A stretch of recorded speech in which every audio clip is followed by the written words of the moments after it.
They said she'd never walk again. They said love wasn't meant for broken things. Clara Whitfield, tech CEO, wheelchair user, invisible woman at her best friend's wedding, had accepted both as truth, until a widowed single dad with kind eyes and a cookie-covered toddler asked one impossible question. Will you be my date? What happened next shattered every rule about second chances, shook a billion-dollar company, and proved that sometimes the bravest thing you can do is let someone see you fall. Stay until the end, and comment your city so I can see how far this story travels. The chandeliers at the Rosewood Grand Ballroom cast geometric shadows across 200 perfectly arranged tables, each one draped in cream silk and crowned with white peonies that cost more than most people's monthly rent. Classical strings floated through air thick with expensive perfume and quiet judgment. It was the kind of wedding where everyone smiled with their teeth but not their eyes, where conversations happened in polite murmurs, and where Clara Whitfield sat alone at table 17, watching the world spin without her. She'd positioned her wheelchair at the corner, always the corner, never the center, where the light was softer and the stairs were fewer. Her champagne flute stood untouched, condensation pooling at its base like tiny transparent tears. The bubbles had long since gone flat. Just like her, she thought bitterly, then immediately hated herself for the self-pity. Clara was 32 years old and looked like she'd stepped out of a Forbes cover shoot even now. Dark hair swept into an elegant updo, diamond studs that caught the light with every slight movement of her head, a midnight blue dress that cost $4,000 and had been tailored specifically to drape beautifully over legs that no longer worked the way they used to. She was beautiful in the way that made people uncomfortable, too polished, too perfect, too clearly trying to prove something. Her best friend Melissa was getting married. Melissa, who'd been her college roommate, her business partner in their first failed startup, her maid of honor when Clara had planned her own wedding 3 years ago. The wedding that never happened. The one that got canceled 2 weeks after the car accident that had crushed Clara's spine, shattered her pelvis, and sent her fiancé running faster than doctors said she'd ever walk again. He just couldn't handle it, people had whispered, thinking Clara couldn't hear. Some men aren't built for that kind of burden. Burden. The word had carved itself into her psyche like initials in wet concrete. She'd built her company, Whitfield Technologies, from a hospital bed, turned pain into productivity, transformed her grief into an empire worth $800 million. She'd been on magazine covers, given TED Talks, inspired thousands. She was the poster child for overcoming adversity, for turning tragedy into triumph. But none of that meant anything at a wedding where everyone else came in pairs. Across the room, Melissa floated in her wedding dress like something out of a fairy tale, her new husband's hand pressed against the small of her back with casual ownership. They'd done their first dance, an elaborate choreographed number that had everyone recording on their phones. Clara had clapped politely, her hands making hollow sounds that got lost in the applause. Clara, oh my God, you look amazing! She looked up to find Jennifer Morrison, another college friend, wobbling over in heels too high for her coordination level. Jennifer's husband trailed behind, looking vaguely embarrassed. Thank you, Clara replied automatically, smile fixed. You look beautiful too. I can't believe you came alone. Jennifer's voice pitched high with alcohol and tactlessness. I mean, I just think it's so brave. Like, you're so independent. I could never. Right, honey? Her husband made a non-committal sound and steered Jennifer toward the bar before she could continue. Clara's smile never wavered. She'd perfected it over 2 years. The gracious acceptance of pity disguised as admiration. The thank you for noticing my bravery when what she wanted to scream was, I'm lonely, not inspiring. She checked her phone. 8:47 p.m. The reception had started at 6. She could reasonably leave in another hour without seeming rude. She'd already done her duty, showed up, congratulated the bride, proved she was happy and whole and absolutely fine with her best friend moving into a life phase Clara would never reach. Marriage. Children. Normal. She was staring at her phone, debating whether to call her driver early when she heard it. Daddy, that lady has a cool chair. The voice was high and clear, cutting through the orchestral arrangement like a silver bell. Clara looked up to find a little girl, couldn't have been more than 3, standing 5 feet away, pointing directly at her with a cookie clutched in her other hand. The cookie was enormous, nearly the size of the child's face, with chocolate chips that looked like they were trying to escape. "Maya, we don't point," came a male voice, gentle but firm. "Remember?" The man who appeared behind the little girl looked like he'd gotten dressed in the dark during an earthquake. His gray shirt was wrinkled, his tie slightly crooked, his hair sticking up on one side like he'd been running his hands through it. He had the exhausted eyes of every single parent Clara had ever seen, the kind that said, "I haven't slept properly in 3 years, but I'm still here, still showing up, still trying." "Sorry," he said to Clara, one hand on his daughter's shoulder. "We're still working on social awareness and volume control. Mostly volume control." But the little girl, Maya, wasn't deterred. She took 3 steps closer, cookie crumbs falling like snow. "Is your chair fast? Can it go super fast?" Clara felt something crack in her chest, just slightly. Not the familiar fracture of pity or condescension, but something else. Curiosity, maybe. Pure, unfiltered, 3-year-old curiosity without judgment. "Pretty fast," Clara heard herself say. "Not superhero fast, but faster than walking." "Cool." Maya's entire face lit up. Then, with the fearlessness only toddlers possess, she walked right up to Clara and held out the cookie. "Want some? Daddy says sharing is nice." The man, the father, looked mortified. "Maya, you can't just... The lady might not want..." "It's okay," Clara said, surprising herself. She broke off a small piece of the cookie. It was still warm, melting chocolate smearing her fingers. "Thank you. This is delicious." Maya beamed like she'd just brokered world peace. The man stepped forward, extending a hand.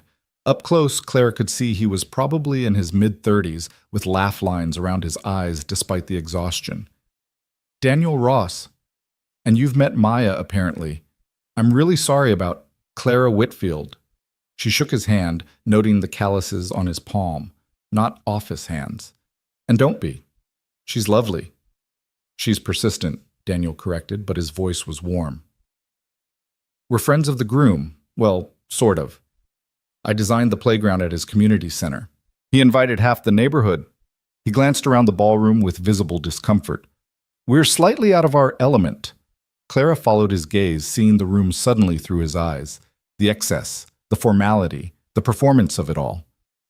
"You and me both," she admitted quietly. Something shifted in his expression. Recognition, maybe. Like he'd heard what she didn't say. Maya had climbed onto the chair next to Clara's, swinging her legs and humming something that might have been the Frozen theme song. Daniel moved to redirect her, but Clara waved him off. "She's fine. Honestly, she's the first person tonight who's talked to me like I'm not a TED Talk waiting to happen." Daniel's eyebrows rose slightly. "You're that Clara Whitfield. Whitfield Technologies. The autonomous vehicle accessibility features." "Guilty." "Maya's grandmother uses your app, the one that maps wheelchair-accessible routes." He pulled out the chair across from Clara, sitting without asking permission. It was oddly refreshing. "She says it's changed her life. She has MS." "I'm glad it helps." Clara meant it. That app had been born from rage, from every restaurant with steps, every subway station with broken elevators, every building that treated accessibility as an afterthought. "Though I'm guessing you didn't come over here to talk about software." "No."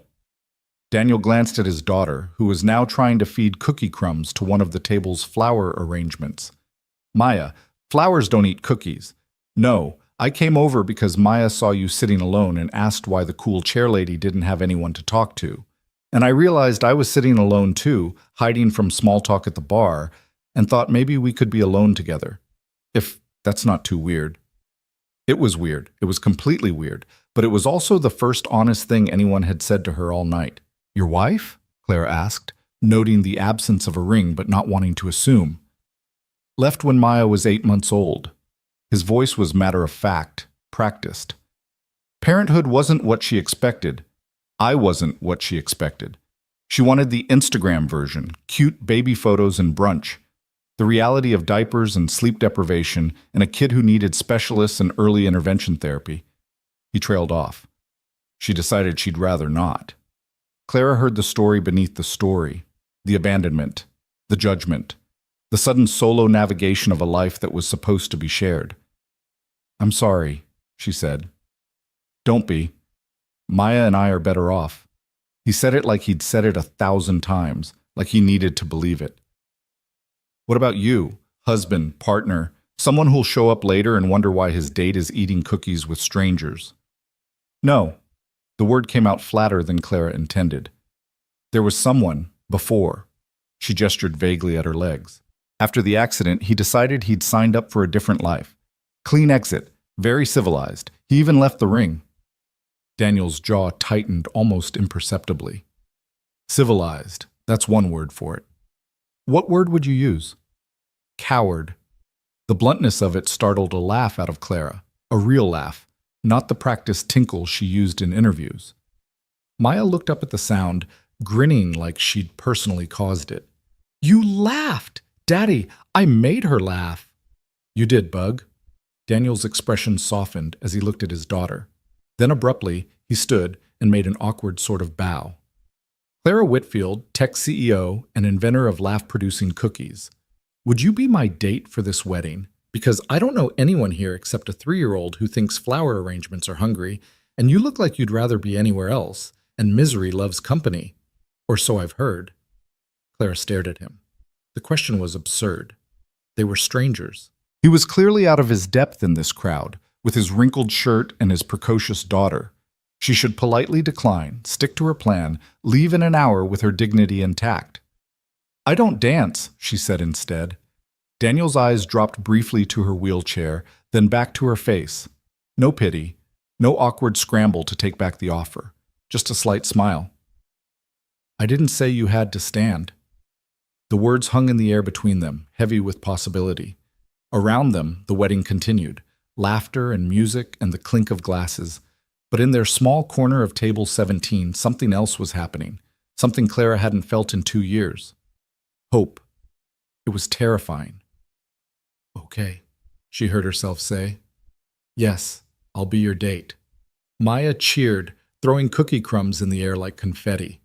Daniel grinned, genuinely grinned, the kind that reached his eyes and made him look 10 years younger. "Excellent. Fair warning, I'm a terrible conversationalist. Maya will probably fall asleep in about 45 minutes, and I have no idea what half these forks are for." "The small one's for oysters." "We're not having oysters." "Exactly." They fell into conversation like old friends, the kind of easy, wandering talk that doesn't perform or try to impress. Daniel designed playgrounds for children with disabilities. Ramps instead of stairs, sensory-friendly spaces, adaptive swings that could accommodate wheelchairs or walkers. He'd started after Maya's diagnosis. "She has cerebral palsy," he explained quietly. "Mild, but enough that regular playgrounds don't work. I got tired of watching her sit on the bench while other kids played, so I learned to build different." Clara felt something shift in her chest again.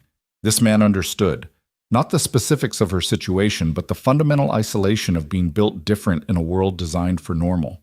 "Maya seems remarkably mobile," Clara observed, watching the little girl attempt to teach the flower arrangement a dance move. Early intervention, therapy 3 times a week, and sheer stubbornness. Daniel's pride was evident. "She's got her father's inability to accept limits." "Is that where you got the wrinkled shirt?" He looked down at himself and laughed. "Maya decided this morning that my iron was a dragon that needed to be defeated. The dragon won." An hour passed, then another.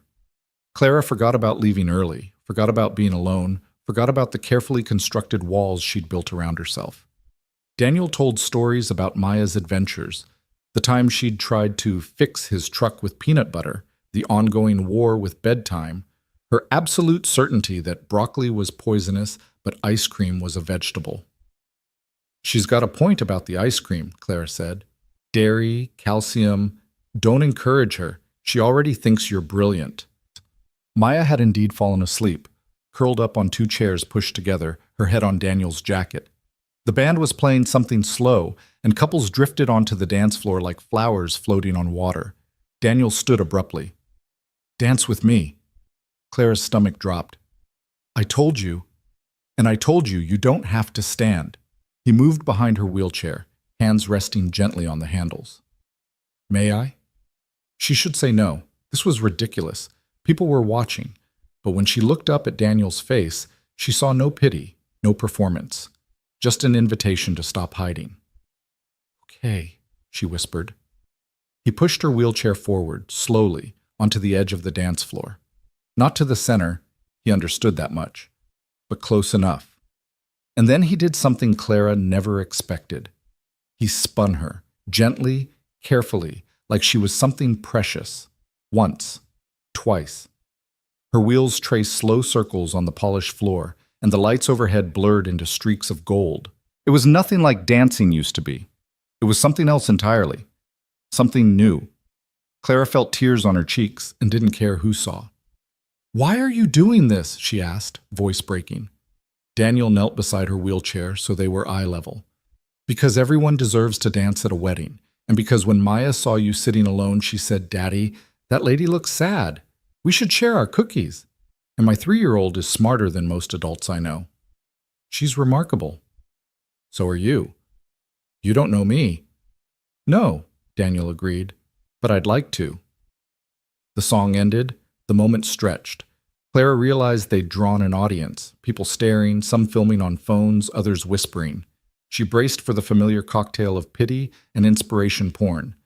Instead, she saw Melissa pushing through the crowd, wedding dress gathered in her hands, mascara smudged from happy tears. "Clara! Oh my God, Clara, you're dancing!" She dropped down beside the wheelchair, grabbing Clara's hands. "I'm so sorry. I should have made sure you weren't alone. I got so caught up in everything. Melissa, stop." Clara squeezed her best friend's hands. "I'm fine. Better than fine. I'm having a good time." "Because of him?" Melissa looked up at Daniel with open curiosity. "Because of cookies and terrible conversation and someone who didn't treat me like a motivational poster." Clara smiled, real and unguarded. "Go back to your husband. Enjoy your wedding. I promise I'm okay." Melissa hugged her fierce and quick, whispered, "I love you," and disappeared back into the crowd. Daniel checked his watch. "It's almost 11. I should get Maya home before she wakes up cranky." "Of course." They moved toward the exit together, Daniel pushing Maya's sleeping form in a collapsed stroller he'd retrieved from coat check, Clara navigating beside them.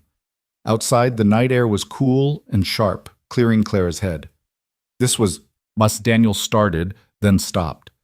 "I don't usually do this, talk to strangers, crash dance floors." "Neither do I," Clara admitted. "Except cookie bribes from toddlers." She's very persuasive. She gets it from her father. Daniel smiled, but it faded quickly. "Can I be honest about something? Please." "When I saw you sitting alone, I thought, here's someone who knows what it's like. To be invisible in a crowded room, to have people look through you instead of at you. I'm not comparing our situations," he added quickly. "I just mean, loneliness recognizes loneliness." Clara's throat tightened. "Yeah, it does. So maybe, could I buy you coffee sometime? No pressure, just two lonely people being slightly less lonely together." She should say no. She should protect herself.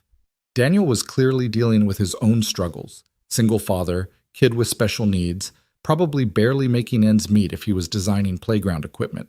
And Clara's life was complicated enough without adding someone else's chaos to it. "Yes," she said instead. "I'd like that." They exchanged numbers.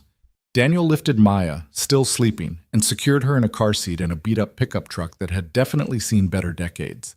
Before he climbed in, he turned back to Clara. "Thank you," he said simply, "for saying yes, for dancing, for letting Maya share her cookie. Thank you for asking." He drove away, taillights disappearing into the night. Clara sat in the parking lot for a long moment, watching the wedding continue through lit windows. Music and laughter spilled out into the darkness, but she didn't feel excluded anymore. She felt possible. Her phone buzzed. A message from an unknown number. Maya drew a picture in the car. 3 stick figures. "Says it's us. Might be the best thing I've seen in months. Daniel." The attached photo showed a child's drawing. 3 figures holding hands. One with wheels, one tall, one tiny, one above them, in messy letters, U.S. Clara saved the image and drove home, hands steady on her wheelchair's controls, heart unsteady in ways she'd forgotten were possible. She didn't know it yet, but that single evening, that one dance, had cracked something open in her carefully controlled life. The walls she'd built were showing their first fractures, and for the first time in 2 years, Clara didn't want to repair them. She wanted to see what happened when they finally fell. The drawing arrived at Clara's office 3 days later. Not digitally, though Daniel had already sent her the photo. This was the original, crayon on printer paper, carefully placed in a clear plastic sleeve and delivered by courier to the 42nd floor of the Whitfield Technologies building. Clara's assistant brought it in with the morning correspondence, eyebrows raised in question. "Personal delivery," Jennifer said, setting it on Clara's desk between quarterly reports and acquisition proposals. The courier said it was urgent, though I'm not sure what's urgent about. She tilted her head, studying the stick figures. "Is that you?" Clara's fingers traced the plastic covering. The figure on the left had careful brown scribbles for hair and 2 blue circles for wheels. The middle figure was tall with yellow hair. The smallest had curly black marks and what might have been a cookie in one hand. "Yes," Clara said softly. "That's me." Jennifer waited for more explanation, didn't get it, and retreated with a curious glance. Clara propped the drawing against her computer monitor where she could see it while she worked. Throughout the morning, through video conferences with investors and heated debates with her development team about the next product launch, her eyes kept drifting back to those 3 simple figures. US. She'd built an empire on the principle that accessibility wasn't charity, it was good business. Whitfield Technologies had revolutionized autonomous vehicles with features designed for disability from the ground up, not tacked on as afterthoughts. Voice-controlled navigation, wheelchair-compatible interiors, route planning that accounted for accessible entrances and elevators. The technology had made her rich and famous in equal measure. But sitting at her minimalist desk overlooking the city, surrounded by evidence of her success, Clara felt the loneliness that had been her constant companion since the accident. She'd told herself it was enough, the work, the impact, the legacy. She'd convinced herself that wanting more was greedy, that someone like her should be grateful for what she had. Then a wrinkled single dad and his cookie-wielding daughter had appeared at a wedding and reminded her that maybe, just maybe, she was allowed to want more than survival. Her phone buzzed during lunch. "Daniel, Maya wanted to make sure you got her masterpiece. She's been asking when we can see the cool chair lady again. Coffee this weekend? I promised to bring better cookies." Clara stared at the message for a full minute. Her therapist, the one she'd stopped seeing 6 months ago because she was fine, would have called this a pivotal moment. The choice between safety and risk, between the familiar isolation and the terrifying possibility of connection. She typed back, "Saturday, 10 a.m. There's a cafe near the waterfront, Harborview, fully accessible, and the coffee doesn't taste like regret." His response was immediate. "Perfect. Maya will bring her art supplies. Fair warning, she's decided you need more portraits." Saturday arrived wrapped in October sunshine and the smell of fallen leaves. Clara dressed carefully, jeans and a soft sweater, casual enough to suggest this wasn't a big deal while still looking put together. She hated how much thought she'd put into the outfit, hated more that she'd changed 3 times. The cafe was one she'd discovered shortly after the accident, during the dark months when leaving her apartment felt like climbing Everest. It had wide aisles, tables with removable chairs, and an owner who'd once told Clara that his sister used a wheelchair, and he'd be damned if his cafe wasn't somewhere she could feel normal. Daniel and Maya were already there when Clara arrived, seated at a corner table near the window. Maya spotted her first and launched herself across the cafe with the subtlety of a small hurricane. "Cool chair lady, you came. Daddy said you would, but I wasn't sure because sometimes grown-ups say things and then forget, but you didn't forget." The words tumbled out in a breathless rush as Maya grabbed Clara's hand. "I brought markers. Want to color?" "Maya, breathe," Daniel said, appearing behind his daughter with 2 coffee cups and an expression of fond exasperation. "Remember personal space?" "It's okay," Clara said, and meant it. There was something wonderfully uncomplicated about Maya's enthusiasm. No awkwardness, no careful navigation of what was appropriate to say. just pure, unfiltered excitement. They settled at the table, Maya immediately spreading out a collection of markers that looked like they'd been through a war, Daniel sliding a latte across to Clara. "Vanilla?" she asked, surprised. "You ordered it at the wedding. I have an excellent memory for useless details." He took a sip of his own coffee, black, no sugar. "It's a dad superpower. I can tell you exactly what Maya ate for breakfast on any given Tuesday for the past year, but I couldn't tell you where I put my keys this morning." "They were in the fruit bowl," Maya supplied, without looking up from her drawing. "You put them there when you were making my sandwich." "See? She's the one with the real memory." Clara watched them together, the easy rhythm of their interaction, the way Daniel's whole face softened when he looked at his daughter. There was exhaustion there, yes, but also fierce love and determination. "How old were you when she was born?" Clara asked. 32. "Old enough to know better, young enough to think I knew everything." Daniel's smile was wry. "Her mother and I weren't married. We'd been together for 2 years, talked about the future in vague terms. When Maya came along earlier than planned," he trailed off, watching his daughter color. "Some people rise to challenges. Some people run. Turns out I married the running type." "She doesn't see Maya?" "Christmas cards with $50 bills, occasional texts asking for photos she can show her new friends. She lives in California now with a venture capitalist who doesn't want kids." His voice was carefully neutral. "Maya asks about her sometimes. I tell her that some people love differently, and that's okay, that our family is just right the way it is." Maya held up her drawing, another stick figure portrait, this one with Clara wearing a crown. "You're a queen," she announced. "Queens are important." "What makes me a queen?" Clara asked, genuinely curious. "You're pretty and you have a fancy chair, and Daddy said you're really smart and help people." Maya returned to her coloring with the same focus she'd brought to the cookie demolition at the wedding. "Also, you're nice to me." Clara felt her throat tighten. "You're pretty easy to be nice to." They spent 2 hours in that cafe.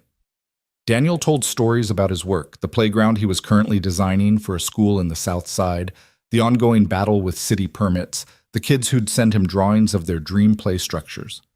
Clara found herself talking about things she normally kept buried: the accident itself, the months of physical therapy, the slow realization that her old life was gone and she'd have to build a new one from scratch. "The hardest part wasn't the physical stuff," she admitted. "I mean, that was hell. But I could measure progress there, how many feet I could transfer, how long I could stand with assistance. The hardest part was the people. Everyone had this narrative they wanted to fit me into: inspiration, tragedy, brave warrior. They couldn't just let me be angry or sad or complicated." Daniel nodded slowly. "Maya's diagnosis was like that. Everyone wanted to tell me she was a blessing, a gift, that I'd been chosen for this. And I love her more than anything."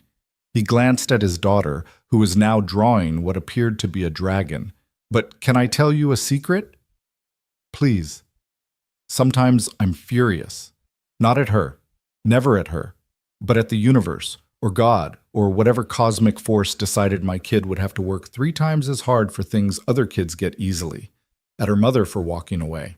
At every building with stairs and no ramp, every doctor who talks to me like Maya's not in the room, every kid who stares and parents who yank them away like cerebral palsy is contagious." He stopped, took a breath. "Sorry, that got heavy." "No." Clara reached across the table, surprising herself by taking his hand. "That's the most honest thing anyone's said to me in months. Everyone wants sanitized emotions, acceptable grief, but real life is messy and complicated, and sometimes you're just angry at stairs." Daniel's laugh was startled and genuine. "Exactly. Angry at stairs. That should be a support group. I'll start a nonprofit. I'll design the logo." Maya looked up from her drawing. "Why are you holding hands?" Both adults froze. Clara started to pull away, but Daniel's fingers tightened briefly before releasing. "Because sometimes friends hold hands," he told his daughter calmly. "Are you friends now?" Daniel looked at Clara, eyebrow raised in question. She found herself smiling, real and unguarded in a way that still felt foreign. "Yeah," Clara said. "I think we are." The morning stretched into afternoon. They ordered sandwiches, then pastries. Maya cycled through enthusiasm, tiredness, and a brief meltdown about sharing markers before settling into drowsy contentment in her father's lap. Daniel ran his hand through her hair absently while debating with Clara about architecture and urban planning. The problem is that accessibility gets treated as compliance, Clara argued. Check the box, meet the minimum standard, move on. Nobody thinks about the experience. Exactly what I fight with every project. Daniel's passion came through in his gestures, his voice. I can build a ramp, but if it's at the back entrance by the dumpsters, what message does that send? You're welcome here, but only through the trash. Or elevators that break constantly and nobody fixes them urgently because the stairs work fine for most people. Or accessible parking spots that are too narrow for van ramps. They were drawing stairs, Clara realized suddenly. Not the usual stairs she got, the ones that were part pity and part curiosity. These were different, softer. People were seeing two adults engaged in animated conversation, a child dozing peacefully, something that looked almost like a family. The thought should have terrified her. Instead, it felt like possibility. I should get Maya home, Daniel said reluctantly as his daughter's eyes drooped closed. Nap time is non-negotiable in our house. They gathered Maya's markers, Daniel's jacket, the stack of drawings Maya had produced. Outside the cafe, the afternoon had turned golden, light slanting through buildings and catching on windows. Thank you, Clara said as Daniel maneuvered Maya into her car seat. For this, for... She gestured vaguely, unable to articulate what exactly she was thanking him for. For treating you like a person instead of a headline, Daniel suggested. Something like that. He closed the truck door gently, turned back to Clara. Can I ask you something that might be inappropriate? Her heart jumped. Okay. Do you ever wish people would just be honest? Stop dancing around things? Because I've spent 3 years having people carefully not mention Maya's disability or my situation or the fact that I'm clearly hanging on by a thread most days. And it's exhausting, the performance of being fine. Clara felt something unlock in her chest. Yes. God, yes, I'm so tired of being inspiring. I just want to be real. Then let's make a deal. Daniel extended his hand formally. No performance, no pretending we're not struggling, just honest, whatever that looks like. She shook his hand, holding on longer than strictly necessary. Deal. Good. In that spirit, I really want to see you again, not just coffee, but I'm terrified because I come with a lot of complications. A kid who needs extra attention and therapy and patience, an ex who might resurface at the worst moment, a bank account that laughs at the idea of fancy restaurants. And I haven't dated since Maya was born because who wants to sign up for this life? The vulnerability in his voice nearly broke her. You want honesty? I'm terrified too. Because men see the wheelchair and decide I'm too much work, too complicated, too broken. And I've convinced myself that's fine, that I don't need that part of life. But then you showed up at a wedding and asked me to dance, and I remembered what wanting feels like. And it's terrifying because wanting means you can lose. They stood in the parking lot, surrounded by the mundane sounds of Saturday afternoon, cars passing, distant laughter, a dog barking somewhere. Nothing romantic or cinematic, just two damaged people being honest with each other. So we're both terrified, Daniel said finally. Completely. Want to be terrified together? See what happens? Clara thought about her carefully constructed life, the walls she'd built, the safety of isolation. Then she thought about Maya's drawing, about dancing at a wedding, about the way Daniel had looked at her like she was interesting instead of inspiring. Yes, she whispered. Let's be terrified together. His smile was sunrise bright. Can I text you later? After I get the tornado down for her nap? I'd like that. He left then, driving away in his beat-up truck with his sleeping daughter. Clara sat in the parking lot for a long moment, feeling something unfamiliar in her chest. Hope. Dangerous, fragile, absolutely terrifying hope. Her phone buzzed. A message from Daniel. Made it home. Maya woke up long enough to say, "You're her favorite person now. You've been promoted from cool chair lady to Princess Clara." Apparently the crown in her drawing made it official. Clara laughed out loud in her empty car and typed back, "I've always wanted to be royalty. Tell her I accept the position. She says princesses need to come to dinner. How's Tuesday?" Tuesday works. Fair warning, dinner at our place means frozen pizza and Maya's running commentary on everything. Not exactly fancy. Sounds perfect. And somehow, impossibly, Clara meant it. The days between Saturday and Tuesday moved both too fast and too slow. Clara threw herself into work, trying to ignore the strange flutter in her stomach every time her phone buzzed. They texted constantly, Daniel sending photos of Maya's latest art projects, Clara sharing stories from disastrous board meetings, both of them trading messages late into the night after Maya was asleep. Honest question, Daniel wrote Monday night. Do you ever feel guilty for wanting normal things?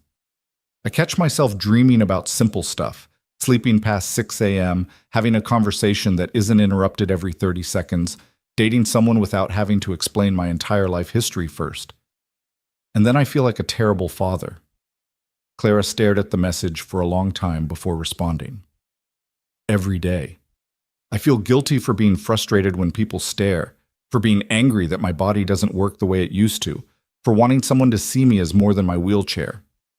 We're allowed to want things, Daniel. That doesn't make us bad people. It makes us human. You're wise, Princess Clara. I'm just well practiced at 3 a.m. existential spiraling. We should start a club. Angry at stares and existential spiraling. Our membership would be huge.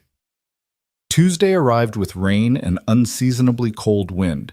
Clara changed outfits 4 times again, finally settling on jeans and a sweater that looked casual, but had cost more than she wanted to admit.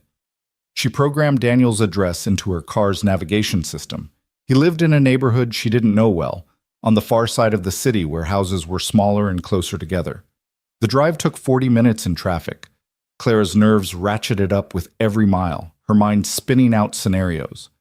What if this was a mistake? What if she didn't know how to interact with a child for more than an hour?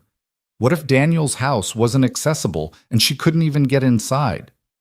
But when she pulled up to the address, she found a small bungalow with a ramp, clearly hand-built, leading to the front door. The yard was mostly dirt with a few struggling patches of grass, and a tricycle lay abandoned near the steps. Not what she was used to, not polished or perfect. It was real. Daniel answered the door before she could knock, Maya already pushing past him to grab Clara's hand. Princess Clara, come see my room. I made you another picture. Daddy made pizza, and it's only a little burned. Maya, let her get inside first, Daniel said, but he was smiling. His hair was damp like he'd showered recently, and he'd changed into a clean shirt. The effort was endearing. The house was small, living room, kitchen, 2 bedrooms visible down a short hallway. It was cluttered in the way homes with children always are. Toys in corners, drawings covering the refrigerator, a pile of laundry on the couch that Daniel quickly moved. But it was clean and warm, and it smelled like tomato sauce and something baking. Welcome to chaos, Daniel said. Fair warning, Maya's been watching princess movies all afternoon and is convinced you need a proper throne. He gestured to the dining table where Maya had apparently constructed something out of pillows and a kitchen chair. Clara felt her eyes sting with unexpected emotion at the thoughtfulness. It's perfect, she said, and meant it. Dinner was exactly as advertised. Frozen pizza, supplemented with salad Daniel had clearly thrown together last minute, juice boxes for Maya, cheap wine for the adults. They ate at the small table with Maya between them, the little girl providing a running commentary on everything from her day at preschool to why broccoli was definitely poisonous despite what her daddy said. And then Tyler said, I run funny, but Miss Jennifer said everyone runs different, and that's okay, and Tyler had to say sorry, but I don't think he meant it because he didn't look at me when he said it. Clara watched Daniel's jaw tighten almost imperceptibly. Did it hurt your feelings when Tyler said that? He asked gently. Maya shrugged, suddenly focused on her pizza. A little. I do run funny. Different than other kids. Different isn't funny, Clara said before she could stop herself. Both Rosses looked at her. It's just different. I move different than a lot of people too. Doesn't mean I'm funny. Just means I'm me. Maya considered this seriously. Do people say mean things to you? Sometimes. What do you do? Clara thought about all the inspirational answers she was supposed to give, about rising above, about not letting others define you. But they'd made a deal about honesty. Sometimes I cry, she admitted. Sometimes I get really angry. And sometimes I just remind myself that different can be special, that the world needs all kinds of people. Maya nodded slowly, then returned to her pizza with the subject apparently closed in her mind. But Daniel caught Clara's eye across the table, and the gratitude there was almost overwhelming. After dinner, Maya insisted on showing Clara her room, a small space painted pink and covered in more drawings, stuffed animals, and what appeared to be a collection of rocks. Maya explained the significance of each one with the gravity of a museum curator. This one's from the park. This one's from Grandma's house. This one I found in the parking lot, and Daddy said it was just gravel, but I like it anyway. They're beautiful, Clara said, examining a particularly gray piece of concrete. You have excellent taste in rocks. Daniel leaned against the doorframe, watching them. Bath time in 10 minutes, Bug. Start picking out pajamas. Can Princess Clara stay for bath time? I think that's probably private time, Clara said gently. But I'll be here when you're done, okay? Maya accepted this with surprising grace and began the apparently elaborate process of selecting pajamas. Daniel led Clara back to the living room where they collapsed onto opposite ends of the couch. Thank you, he said quietly, for what you said at dinner about being different. She doesn't talk about it much, the stuff kids say, but I know it hurts. Kids can be cruel. Adults too, just more subtle about it.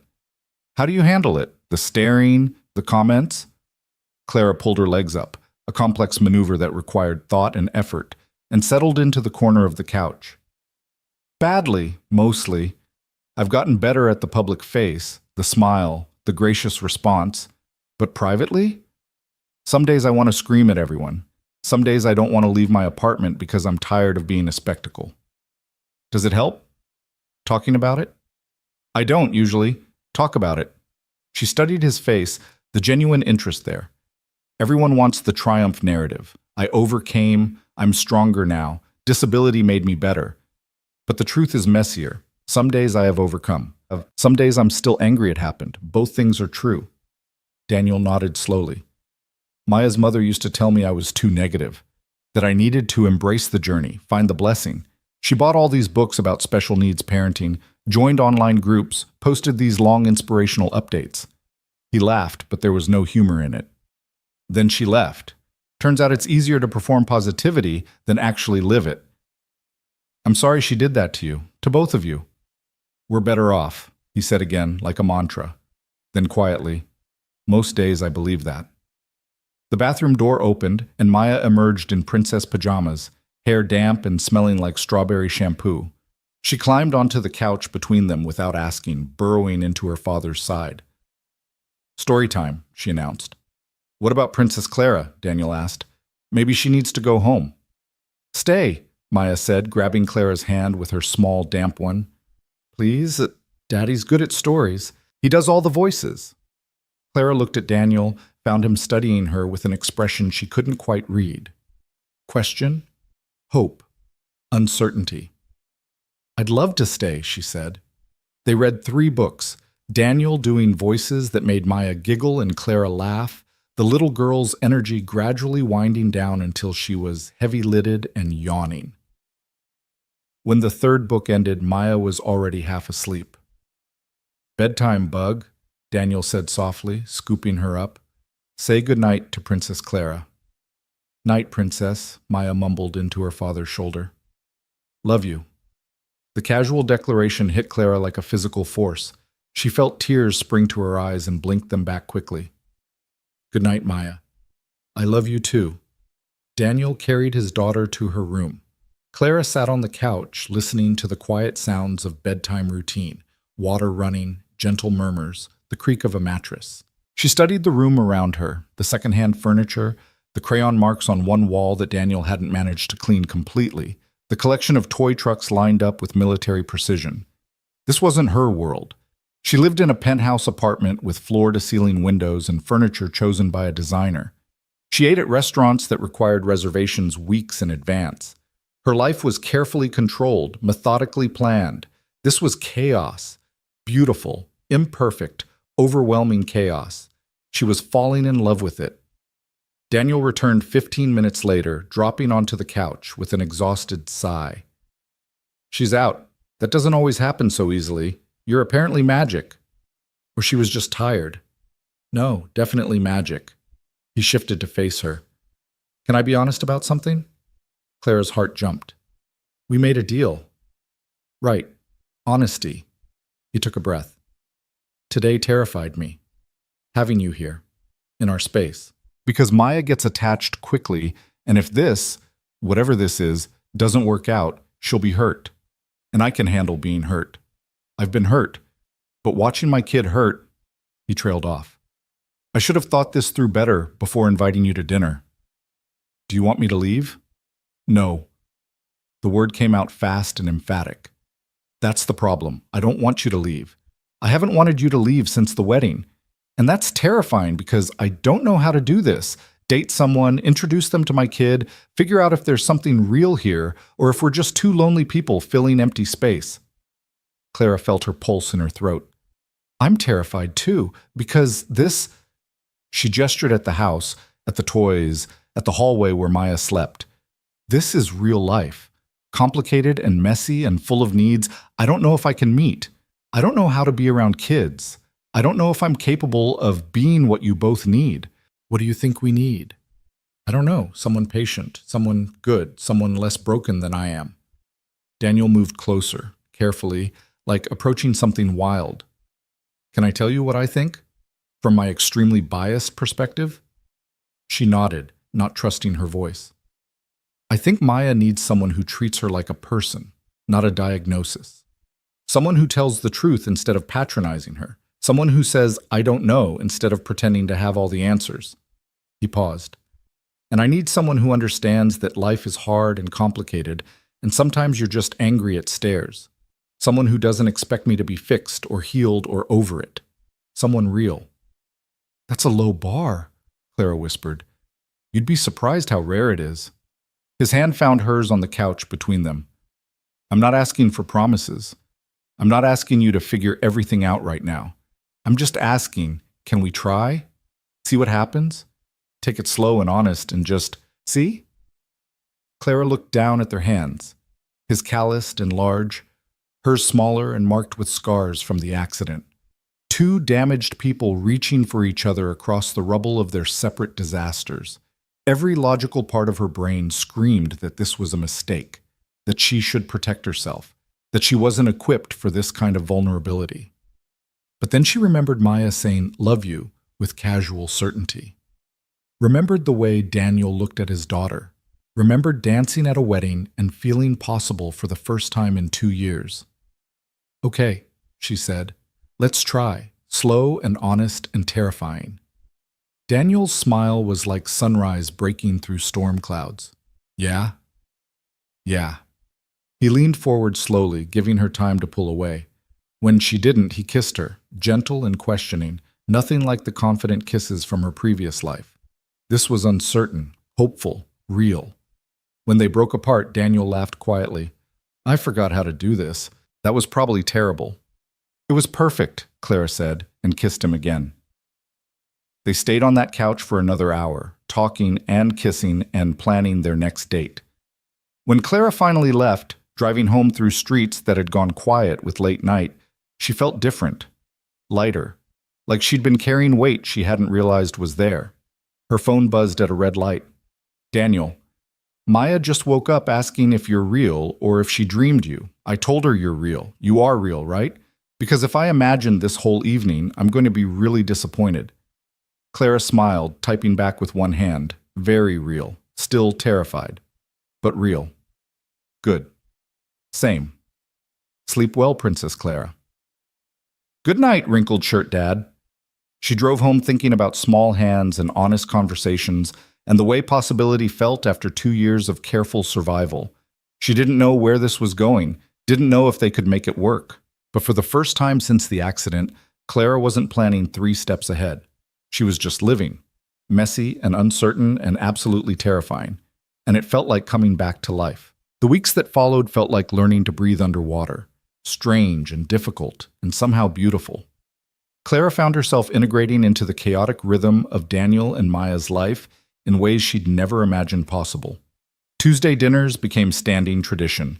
Then Thursday lunches. Weekend mornings at the park where Daniel was designing his latest playground, Maya providing running commentary on every design choice while Clara sketched accessibility features in a notebook. "The slide needs to be wider," Maya announced one Saturday, hands on her hips in a pose that was pure Daniel. "So kids in chairs can go down too, like Princess Clara." Daniel looked up from the foundation he was measuring, catching Clara's eye with a smile that still made her heart stutter. "The princess has spoken. Wider slide it is." They were careful around each other still, dancing around the bigger questions, the what are we and where is this going conversations.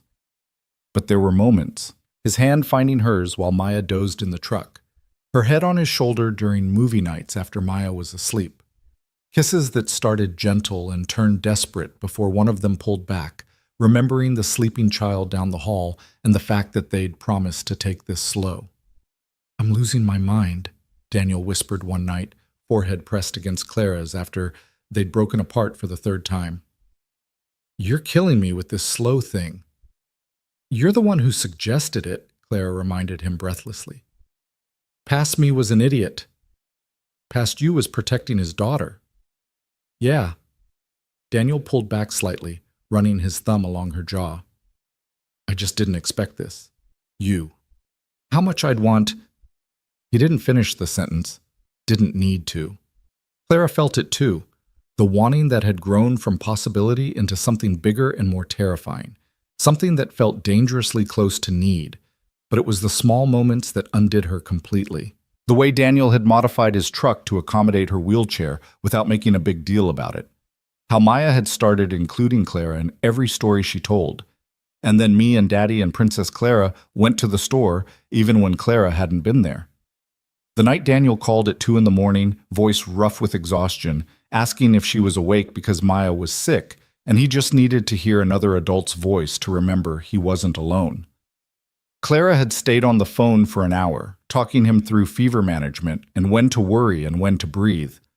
The next morning, she'd shown up with soup and children's medicine and the realization that she'd stopped thinking of this as something temporary. She was falling, had fallen, was currently plummeting without a parachute towards something that looked terrifyingly like love. "You're different," her assistant Jennifer observed one Monday morning, studying Clara across her desk. "You smile at your phone now. You leave the office before 8 p.m. You're—" She paused, searching for the word. "Happy?" Clara felt her cheeks heat. "I'm the same." "You're absolutely not. And whoever's responsible for those text messages you keep smiling at, they're good for you." Jennifer gathered her tablet and coffee. "Just be careful, okay? You've worked too hard to let anyone mess up what you've built here." The warning stayed with Clara throughout the day, nagging at her during meetings and conference calls. Jennifer wasn't wrong to be concerned. Clara had built Whitfield Technologies from nothing, had fought for every inch of respect in an industry that wanted to treat her as inspiration rather than innovator. She'd made herself untouchable, unshakable, and now she was letting a playground designer and his 3-year-old daughter crack through defenses she'd spent 2 years constructing. Her phone buzzed during a particularly tedious budget review. "Daniel, Maya's preschool is doing a family project, build something together out of recyclables. She wants you to help. I tried to explain you're busy running an empire, but she's very insistent. No pressure, though." Clara found herself typing back before she could overthink it. "What time should I be there? Seriously? Seriously. I'll bring my engineering expertise. Which recyclable materials are we working with? Cardboard boxes, bottle caps, and Maya's absolute certainty that we can build a castle. Fair warning, her vision exceeds our skill level. Lucky for you both, I have an engineering degree and disposable income. I'll bring supplies." She showed up at Daniel's house that evening with 2 bags from a craft store and a third filled with Chinese takeout. Maya met her at the door with a shriek of delight that probably violated noise ordinances. "You came! Daddy said maybe you were too busy, but I knew you'd come because princesses help with castles." The castle project consumed 3 hours, most of the living room floor, and resulted in a structure that defied both physics and good taste. Maya directed operations like a tiny general, while Daniel and Clara tried to translate her vision into something that wouldn't collapse immediately. "It needs towers," Maya insisted. 4 towers, and a bridge, and a place for the dragon." I thought this was a castle for princesses, Daniel said, attempting to hot glue a toilet paper roll to a cereal box. Princesses and dragons. They're friends in my castle. Clara found herself laughing, really laughing, the kind that came from somewhere deep and genuine. She was sitting on the floor covered in glitter and glue, helping a 3-year-old build a structurally unsound castle, and she couldn't remember the last time she'd felt this light. What? Daniel asked, catching her expression. Nothing. Just 6 months ago, I was giving a keynote speech about the future of autonomous vehicles to 1,000 people. And now I'm negotiating Dragon Princess Détente via cardboard architecture. Regretting your life choices? She looked at Maya, who was narrating an elaborate story about the dragon's backstory while decorating a bottle cap with marker. Then at Daniel, who had glitter in his hair and was watching her with an expression that made her heart ache. Not even a little bit, Clara said softly. Something shifted in Daniel's face, a decision made, a line crossed. Maya Bug, can you go wash your hands? You're about 90% glue at this point. Maya examined her sticky fingers and agreed, wandering toward the bathroom while singing something about dragons. The moment she was gone, Daniel moved closer to Clara. I need to say something, and I'm probably going to say it badly because I'm terrible at this, but it's been eating at me for weeks and I just... He stopped, started again. I'm falling in love with you. Maybe already have fallen. And I know we said slow and careful and protect Maya, but I can't keep pretending this is casual when every time you leave I count the hours until I see you again. When Maya draws pictures of our family, and I want that to be real. When I'm lying in bed at night, imagining what it would be like to wake up next to you. Clara's breath caught. Daniel. Wait, let me finish before I lose my nerve. He took her hands, glitter-covered and trembling slightly. I know I'm not what you probably imagined. I live in a house that's falling apart. I drive a truck that's older than our relationship. I have a kid who needs extra everything, and an ex who could show up and cause chaos and approximately $17 in my savings account. But I'm asking anyway. I'm asking if there's a chance, any chance, that you could see a future with us. Because I see it. I see you here. I see Maya growing up knowing you. I see building something real. Water was running in the bathroom, Maya singing off-key. The castle sat between them, ridiculous and perfect. Clara felt tears on her cheeks and didn't wipe them away. I'm terrified, she whispered, because I see it too. And I don't know how to do this. Be part of a family. Be responsible for a child's heart. Risk everything I've built for something this uncertain. But yes, I want to try. I want the future you're describing, even though it scares me senseless. Daniel kissed her then, deep and certain. No hesitation. When Maya burst back into the room demanding they finish the castle, neither adult moved apart quickly. Maya looked between them, head tilted in consideration. Are you being mushy? She asked. Very mushy, Daniel confirmed. Okay, but the castle needs a roof still. They finished the castle as a family, that word hovering unspoken, but present in every glance, every touch, every moment. When Maya finally fell asleep that night, castle guarding her bedside, Clara stayed, not leaving after a few stolen kisses, not making excuses about work tomorrow. She stayed, curled into Daniel's side on the couch, talking about things that mattered. What happens now? She asked quietly. Do I meet Maya's grandmother? Do we tell people? What does this look like?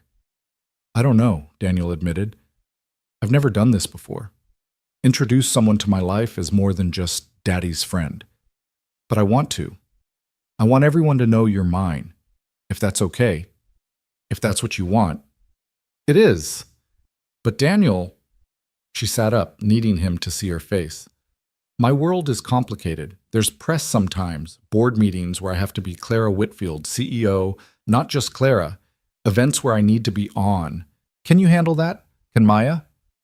You think your life is the complication? Daniel laughed softly. Clara, you run a company. I chase a 3-year-old and build playgrounds. You have a penthouse. I have a mortgage I'm barely making. You're on magazine covers. I'm covered in paint and sawdust most days. If anyone should be worried about complication, stop. Clara pressed her fingers to his lips. None of that matters. Your life, Maya, your work, this house, It's real. It's beautiful. I just need you to know what you're signing up for.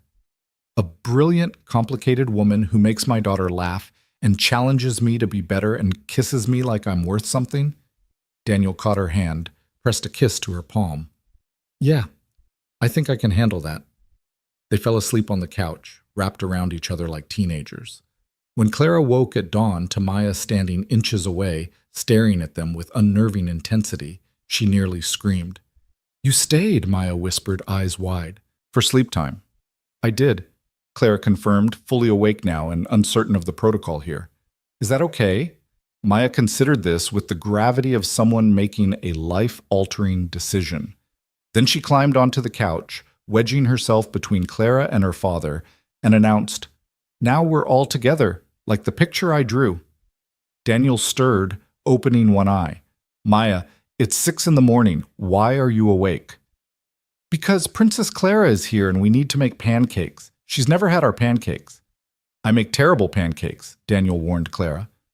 They're a little burned, Maya agreed cheerfully, but we put lots of syrup.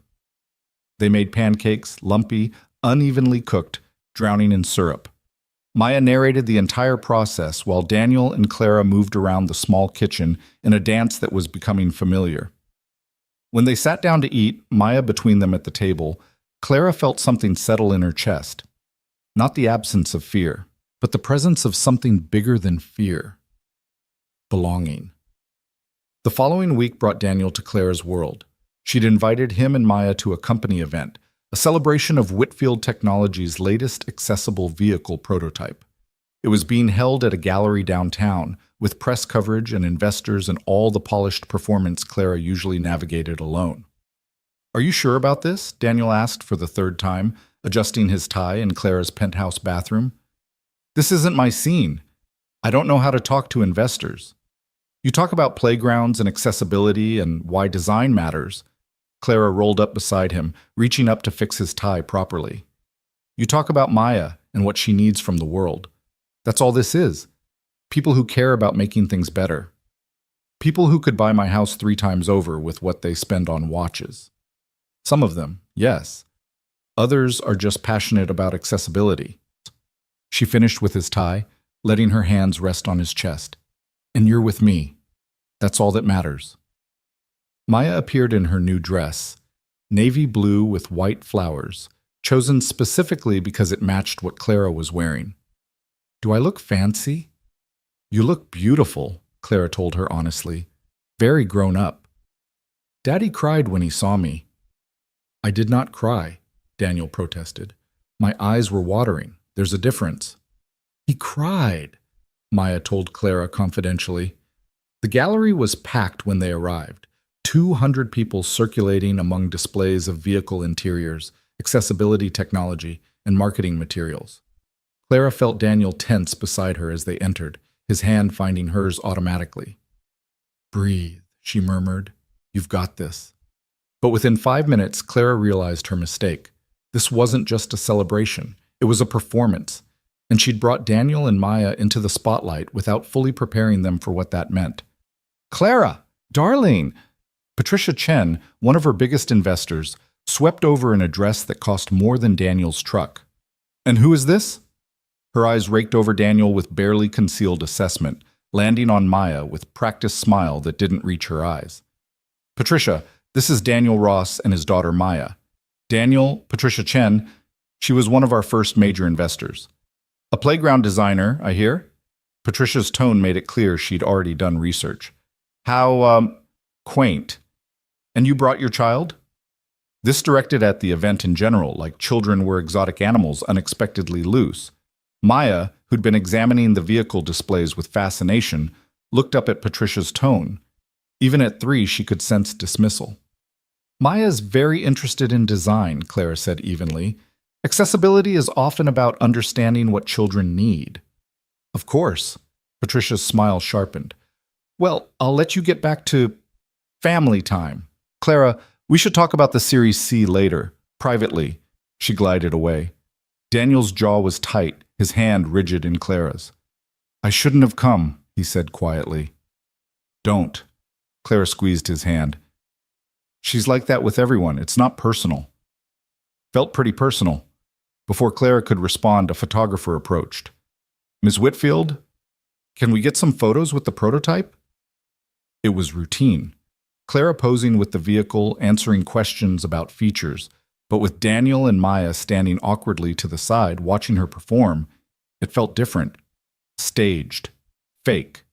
She saw herself through their eyes, polished, untouchable, playing a role. The evening deteriorated from there. Maya grew tired and overwhelmed by the noise and crowds. Daniel tried to manage her meltdown quietly, but a 3-year-old having sensory overload in a silent gallery was impossible to hide. Clara watched people stare, saw the judgment in their eyes. The unspoken question, why would successful Clara Whitfield bring them here? I'm taking her outside, Daniel said tightly, Maya crying in his arms. I'm sorry, we're ruining your event. You're not... But he was already moving toward the exit, Maya's sobs echoing off the gallery walls. Clara started to follow, but her CFO caught her arm. Clara, the board members want to speak with you about Q4 projections. It'll just take a minute. A minute became 20. By the time Clara made it outside, Daniel had already loaded Maya into the truck. She was calmer now, curled in her car seat with her father's jacket over her. I'm sorry, Clara said, rolling up to the driver's side window. I didn't think... It's not your fault. Daniel's voice was flat. This is your world. I get it. We don't fit here, Clara. Maya needed quiet and patience, and we got stares and judgment. And you needed to be CEO, Clara, not our Clara. I don't blame you, but I can't do that. Can't watch my kid feel like she doesn't belong. She belongs with me, Clara said desperately. You both do. In your life, maybe, but not in that. He gestured toward the gallery. Be honest. What did people think when they saw us? The handyman and his disabled kid crashing the fancy tech party? The words hit like physical blows because Clara had heard the whispers, seen the looks. Patricia Chen's expression had said everything. What is Clara Whitfield doing with them? I don't care what they think, Clara said, but her voice wavered. You should. You've built something incredible. I won't be the reason you lose respect or credibility or whatever it is people like Patricia decide matters. He started the truck. I need to get Maya home. I'll call you tomorrow. Daniel? Tomorrow, Clara. I need to think. He drove away, leaving Clara in the gallery parking lot surrounded by expensive cars and the sound of networking happening inside. She should go back in. Finish the event. Play her role. Instead, she sat in her car and cried for the first time since she'd met Daniel and Maya, because she'd been so focused on whether she could fit into their world that she'd never stopped to consider whether they could fit into hers, and tonight had proven what she'd been afraid of from the beginning. Maybe they couldn't. Her phone buzzed. Jennifer. Where are you? Board members are asking. Clara stared at the message, then at the gallery doors. Inside was everything she'd built. Her company. Her reputation, the life she'd fought for. But Daniel and Maya were driving away, and she couldn't shake the feeling that she'd just lost something infinitely more valuable than investor approval. She went back inside, smiled, networked, answered questions, performed flawlessly, and felt absolutely hollow doing it. Daniel didn't call the next day, or the day after. Clara gave him space, told herself he needed time to process, that this was just a bump, that they'd figure it out. But by day 3, the silence was deafening. She broke first, texting, Can we talk? Please? The response came an hour later. Maya's asking for you. Can you come for dinner? We need to figure this out. Clara drove to Daniel's house that evening with her stomach in knots. She'd prepared a speech about how they could make this work, how she'd be more careful about which events she brought them to, how her world didn't matter as much as theirs. But when Daniel opened the door, the exhaustion on his face stopped her cold. She hasn't slept well since Saturday, he said without preamble. Nightmares about loud places and people staring. Her therapist says it triggered some anxiety we'd been working through. He stepped back to let Clara in. She's in her room. She wants to see you, but... Clara, we need to talk first. They sat in the living room, the same couch, where they'd built a castle, where they'd fallen asleep together. where he told her he was falling in love. Now it felt like a courtroom. "I can't do it," Daniel said quietly. "The gallery, seeing Maya suffer because I was trying to fit somewhere we don't belong. I can't put her through that. She's 3. She doesn't understand why people looked at her like she was a problem. And I can't explain it without making her feel like she is a problem. She's not. I know that. You know that. But your world doesn't know that. To them, we're complications. The charity case CEO Clara is slumming with. And maybe that's unfair. Maybe I'm projecting my own insecurities. But I watched my daughter cry herself to sleep for 3 nights. And I can't." His voice cracked. "I can't risk her heart on something that might not work." Clara felt tears streaming down her face. "So what are you saying?" "I'm saying I don't know. I'm saying I love you.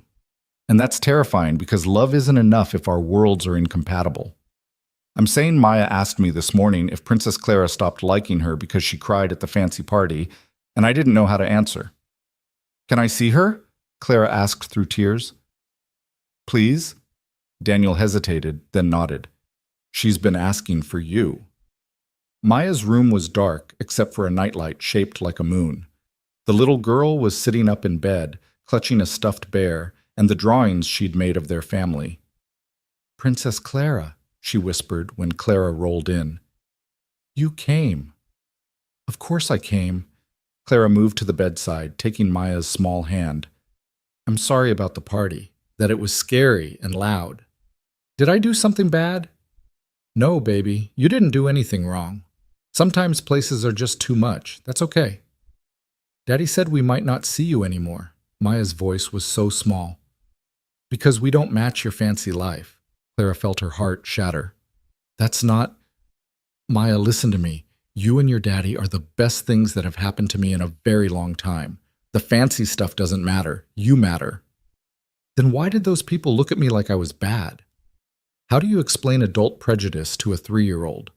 How do you tell a child that the world is often cruel to different, that people judge without understanding, that sometimes love isn't enough to bridge the gaps? "Some people don't know how to be kind," Clara said finally. "They look at the outside and forget to see the inside. But that's their problem, not yours. You're perfect exactly as you are." "Are you leaving?" The question hung in the air. Clara looked back at the doorway where Daniel stood, watching them. His expression was unreadable. Hope and fear and resignation all mixed together. "I don't want to," Clara said honestly, "but I need to talk to your daddy about grown-up things." "Okay?" Maya nodded, then did something that destroyed Clara completely. She held out one of her drawings, the one with 3 stick figures holding hands. "You promised we were us," Maya said. "You promised." Clara took the drawing with shaking hands. "I know, and I meant it." She stayed until Maya fell asleep, singing soft songs and stroking her hair. When she returned to the living room, Daniel had coffee waiting. A peace offering or a goodbye drink, Clara couldn't tell. "I can't watch her hurt like this," he said before Clara could speak. "Every time we try to bridge our worlds, she's the one who suffers. At the gallery, people treated her like she was an inconvenience, like she didn't belong, and she's 3. She doesn't have the armor to handle that yet." "So teach her," Clara's voice was fierce. "Teach her that she belongs everywhere, that other people's judgments don't define her worth. Don't protect her from the world by removing people who love her. Is that what I'm doing? Isn't it?" Clara leaned forward. "Daniel, life is hard for Maya, for you, for me. We can't control how people react, but we can control how we respond. And I want to respond by fighting. For us. For this." She held up Maya's drawing. "She promised we were us. I want to keep that promise. Even if it means choosing between your company and us? Because Patricia Chen made it pretty clear." "Fuck Patricia Chen." Daniel's eyebrows shot up. Clara never swore. "I'm serious. If she or anyone else has a problem with who I love, with the family I'm choosing, then they can invest elsewhere. I didn't build Whitfield Technologies to impress people like her. I built it to make the world more accessible, to fight for people who get left behind. If I can't fight for you and Maya, what's the point?" "Clara, no, let me finish." She moved closer, taking his hands. "I'm not saying it'll be easy. There will be more Patricias, more events where people judge, more moments where we feel like we don't fit. But I'd rather face all of that with you than face another perfectly polished, perfectly lonely event alone. Maya thinks she doesn't belong in my fancy life? Then maybe my life needs to be less fancy and more real. Daniel was quiet for a long moment. You'd really risk your company? Your reputation? For this? Yes. Clara squeezed his hands. I've spent 2 years building walls and proving I don't need anyone. And maybe I don't need anyone, but I want you, both of you, messy and complicated and worth every risk. Better than the man who builds playgrounds so kids like Maya have places to belong. Better than the father who called me at 2 a.m. because he needed support, not because he needed me to fix things. Better than someone who sees me as Clara, not CEO Clara. She shook her head. There is no better. There's just you. And I'm asking if that's enough. If we can figure out how to build a life that includes both our worlds, even when they don't fit perfectly. Daniel pulled her close suddenly, burying his face in her hair. I'm so scared of failing you both, of not being enough. Same, Clara whispered. But maybe we fail together. Maybe that's the point. They held each other in the dark living room while Maya slept down the hall and the world outside continued its judgment. It wasn't a perfect solution. The problems didn't disappear. But something had shifted, a decision made, a commitment cemented. They would try. They would fail sometimes. They would fight and struggle and face criticism from all sides. But they would do it together. What happens Monday? Daniel asked eventually. When you go back to work and face Patricia and the board and everyone who saw us Saturday? Monday, I tell them I'm in a relationship with you, that Maya is part of my life now, that anyone who has a problem with that can take it up with me directly. Clara pulled back to look at him. And maybe I start bringing you to meetings where your expertise actually matters. Stop performing Clara Whitfield, CEO, and start being just Clara, who happens to run a company. You make it sound simple. It won't be. But I'm tired of living 2 separate lives, of being one person at work and another person here. I want to integrate, to be whole. She smiled slightly. Also, Maya told me I need to bring you to her preschool for show and tell because you're really good at building, and apparently that's impressive to 3-year-olds. Daniel laughed, real and warm. She's been planning that for weeks. Then let's do it. Let's show up for her, both of us, in both our worlds. They talked until midnight, planning and problem-solving and acknowledging all the ways this could blow up in their faces. When Clara finally left, she carried Maya's drawing with her, a reminder of what they were fighting for. The next morning, Clara called an emergency meeting with her executive team. Jennifer, her CFO, her head of PR, and 3 board members assembled in the conference room with varying expressions of concern. I need to address something that's been brought to my attention, Clara began without preamble, regarding my personal life and how it affects the company. Clara, if this is about Saturday, her CFO started.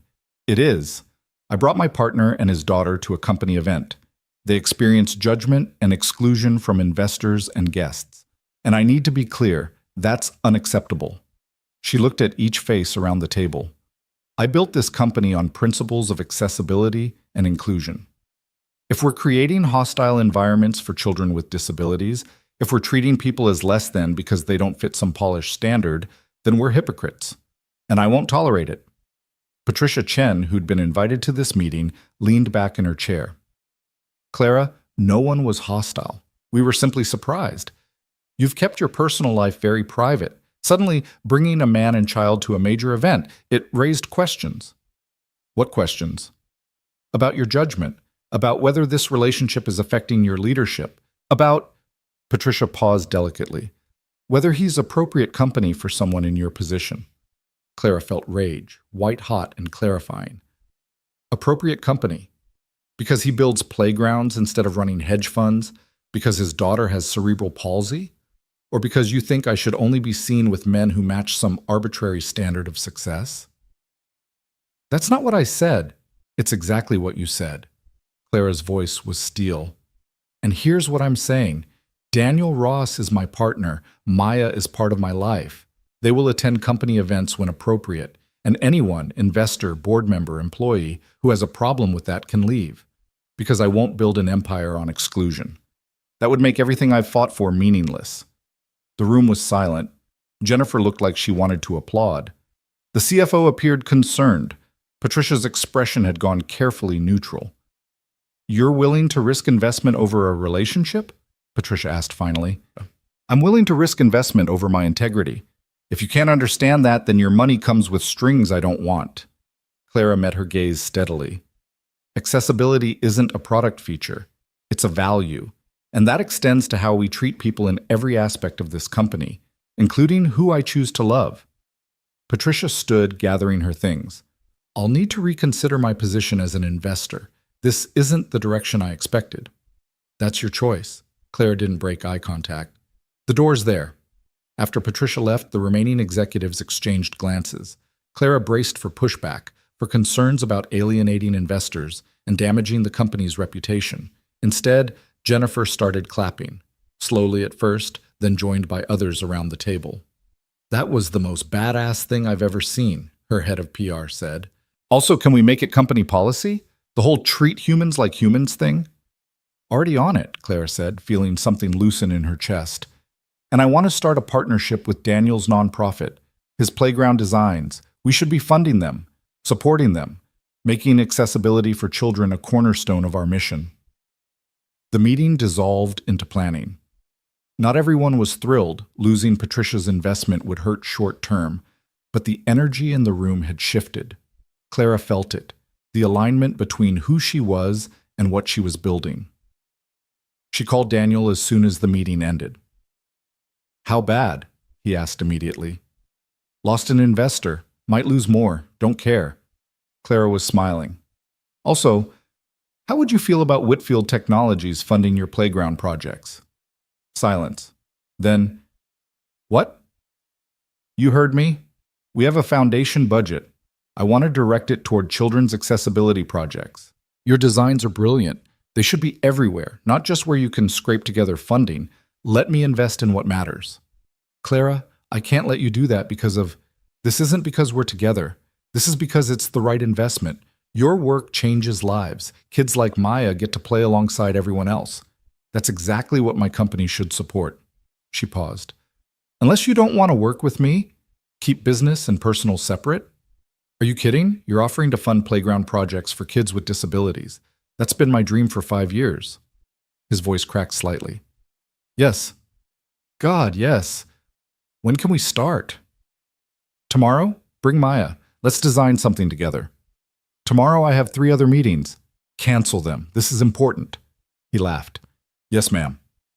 They spent the next 3 months building something new, not just Daniel's playgrounds, but a life that integrated both their worlds. Clara brought Daniel to board meetings where his perspective on accessibility added depth the executives had never considered. He brought her to site visits where she tested designs from a wheelchair user's perspective. Maya became a fixture at Whitfield Technologies, the staff learning to keep markers and paper on hand for when the boss's consultant needed to sketch ideas. It wasn't seamless.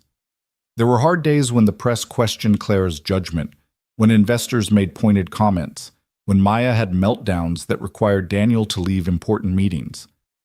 There were arguments about money, Daniel's pride clashing with Clara's resources, and scheduling conflicts in moments where their different worlds seemed impossible to reconcile. But there were also breakthroughs.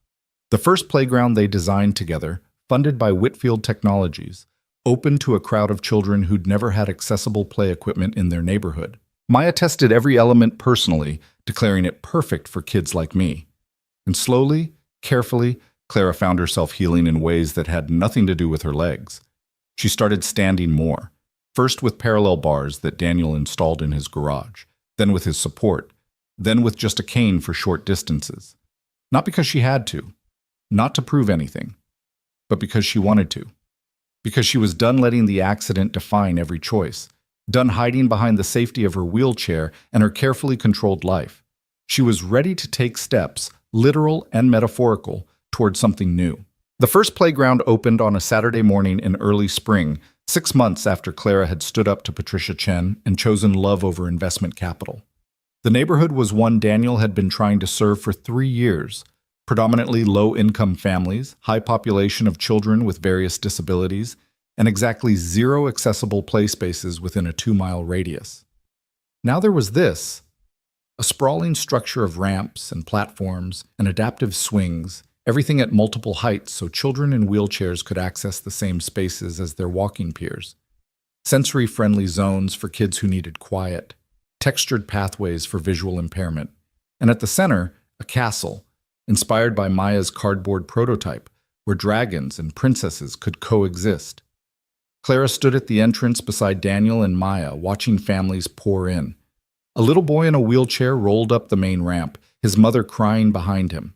2 girls with Down syndrome tested the swings, squealing with delight.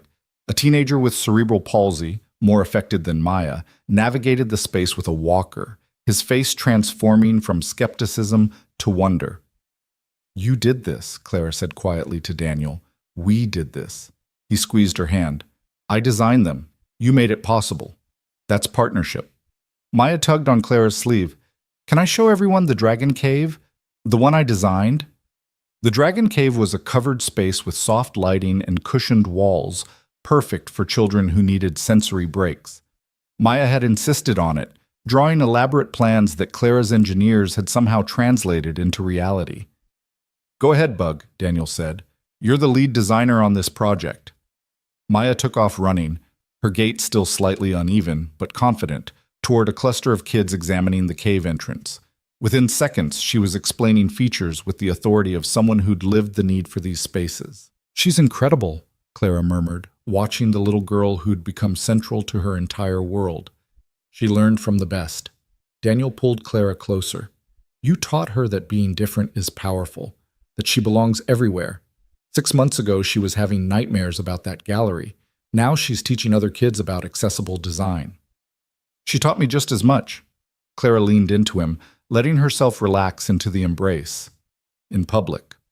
With press photographers circulating, she'd stopped caring about optics months ago.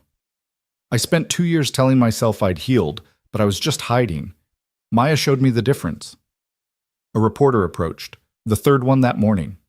Clara had learned to handle them, turning every interview into education about accessibility rather than human interest fluff about the inspirational CEO. "Ms. Whitfield, this playground represents a significant investment from Whitfield Technologies. Some shareholders have questioned whether this aligns with your company's core mission. How do you respond?" Clara smiled, the one that made board members nervous. "Our core mission is making the world accessible. This playground embodies that more than any autonomous vehicle feature. Children with disabilities deserve spaces designed for them, not adapted as afterthoughts. If shareholders can't see the value in that, they're welcome to invest elsewhere. We've had no shortage of interest from people who actually understand our values." It was true. After Patricia Chen pulled her investment, 3 other firms had approached Clara, all specifically citing her stance on inclusion as their reason for interest. Whitfield Technologies' stock had actually risen following the controversy. Turned out authenticity played well in the market. The reporter scribbled notes. "And your relationship with Daniel Ross, the playground designer, how has that influenced the company's direction?" "Daniel hasn't influenced the company's direction. He's helped clarify it. Accessibility isn't abstract when you're in love with someone who fights for it every day, when you watch a 3-year-old navigate a world that wasn't built for her needs." Clara felt Daniel's hand tighten around hers. "He reminds me why this work matters, why we can't just meet minimum standards, why we have to keep pushing for better." After the reporter left, Daniel pulled Clara aside, away from the crowds. "You know that was going in the article, right? The 'in love with' part?" "Good. I meant it." Clara looked up at him, this man who'd become her entire heart. "Unless you're not ready for that to be public knowledge." "Are you kidding? I want to shout it from every playground structure we build." He kissed her, quick and firm. "I love you, and I'm proud that everyone knows it." They were interrupted by Maya's shriek of delight. She came running with another little girl in tow, also using a wheelchair, probably 6 or 7 years old. "This is Emma," Maya announced. "She has a cool chair too. Emma, this is Princess Clara. She designs technology, and she's my dad's girlfriend, and she's teaching me about engineering." Emma's eyes went wide, looking between Clara's wheelchair and Maya's obvious adoration. "You're like me?" "I am," Clara confirmed, rolling down to Emma's eye level. "Cool Chairs Club. We're pretty exclusive." "My mom says I can't do lots of things because of my chair." Emma's voice was small, uncertain. Clara felt the familiar rage at all the low expectations, all the ways the world tried to diminish children like Emma and Maya.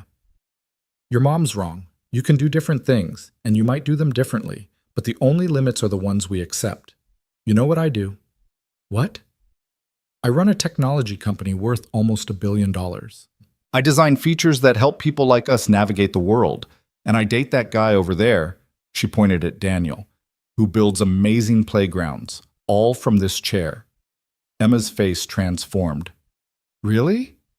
"Really. And you know what Maya's going to do when she grows up?" "What?" "Anything she wants, because she's brilliant and fierce and doesn't let anyone tell her she can't." Clara held out her hand to Emma. "Want to test this playground with us? Make sure we designed it right?" They spent the next hour getting feedback from Emma and a dozen other children, Clara taking notes while Daniel made mental adjustments for future projects. Maya appointed herself tour guide, showing off features with proprietary pride. By the time families started leaving, the three of them were exhausted and happy. "Ice cream?" Daniel suggested. "I think the lead design team earned it." They piled into Daniel's truck. He'd finally let Clara buy him a newer model with a proper wheelchair lift, and drove to their favorite local shop. Maya got her usual chocolate with rainbow sprinkles. Daniel got coffee. Clara got vanilla, which Maya still insisted was boring but pretty like you. "I have something to tell you both," Daniel said once they were settled at a corner table, his voice nervous enough that Clara's heart jumped. "What's wrong?" "Nothing's wrong, at least I hope nothing's wrong." He took a breath. "I got a call yesterday from the city. They want to hire me full-time, Director of Accessible Recreation for the entire Parks Department, overseeing playground design across all neighborhoods. Real salary, benefits, budget to do this work properly." Clara felt joy burst through her chest. "Daniel, that's incredible. It means I'd have to close my freelance business, stop taking private commissions, be an employee instead of my own boss." He was watching her carefully. "And it means I could actually contribute equally. To bills, to expenses, to everything I've been letting you cover because I'm too proud to admit I can't afford my half." "I don't care about that. I do." His voice was firm. "I care that I can't take you to nice restaurants. That when Maya needed new leg braces last month, you paid for them before I could even process the cost. That you bought my truck because mine was dying and I was too broke to replace it. I love you, but I hate feeling like a charity case." Clara reached across the table, taking both his hands. "You're not a charity case. You're my partner. What's mine is yours. That's not partnership, that's dependence." He pulled one hand free to run it through his hair. "I need this, Clara. Not just the job, but the ability to stand on my own, to provide for my daughter, to know that I'm with you because we're choosing each other, not because you're rescuing me." The words stung, even though Clara understood them. She'd felt the same way after her accident, the horror of depending on others, the need to prove she was capable. Of course, Daniel felt it too. "Then take the job," she said quietly. "If that's what you need, take it." "But Daniel, you've never been someone I needed to rescue. You rescued me. From loneliness, from thinking love wasn't possible, from hiding behind my success because I was afraid to be vulnerable." "We rescued each other," he corrected. "And now I want to build something equal, where we both contribute, where Maya sees her father as capable and strong, not struggling. She already sees that. I want to see it too." They left the ice cream shop with the news still settling. Clara was happy for Daniel, truly happy, but she couldn't shake a small, selfish fear that everything was about to change, that the dynamic they'd built, however imperfect, would shift into something unknown.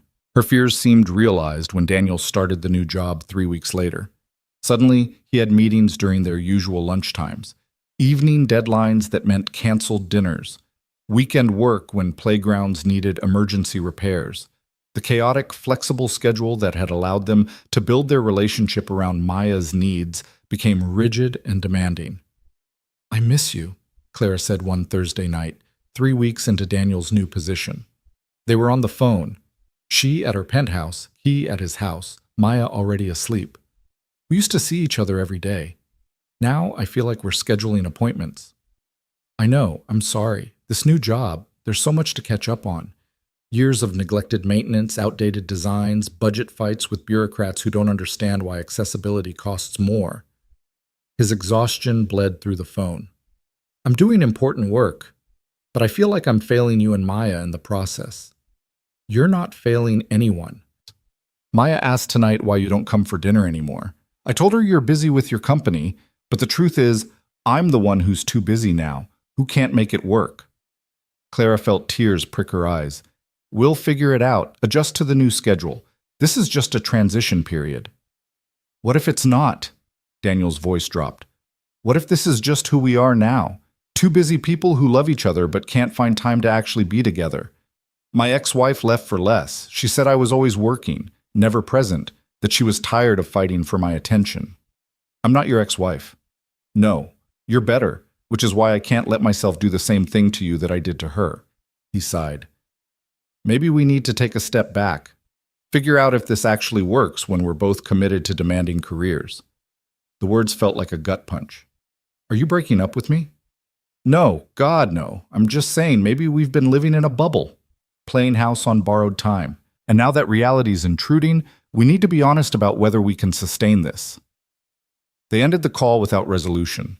Clara sitting in her empty penthouse feeling the loneliness creep back in.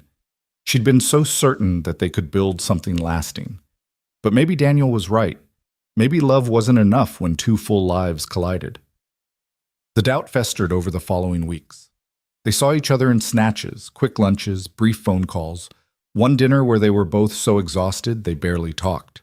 Maya became clingy and emotional, acting out in ways she hadn't since before Clara entered their lives. She's regressing, Daniel told Clara one Saturday afternoon when she finally managed to visit.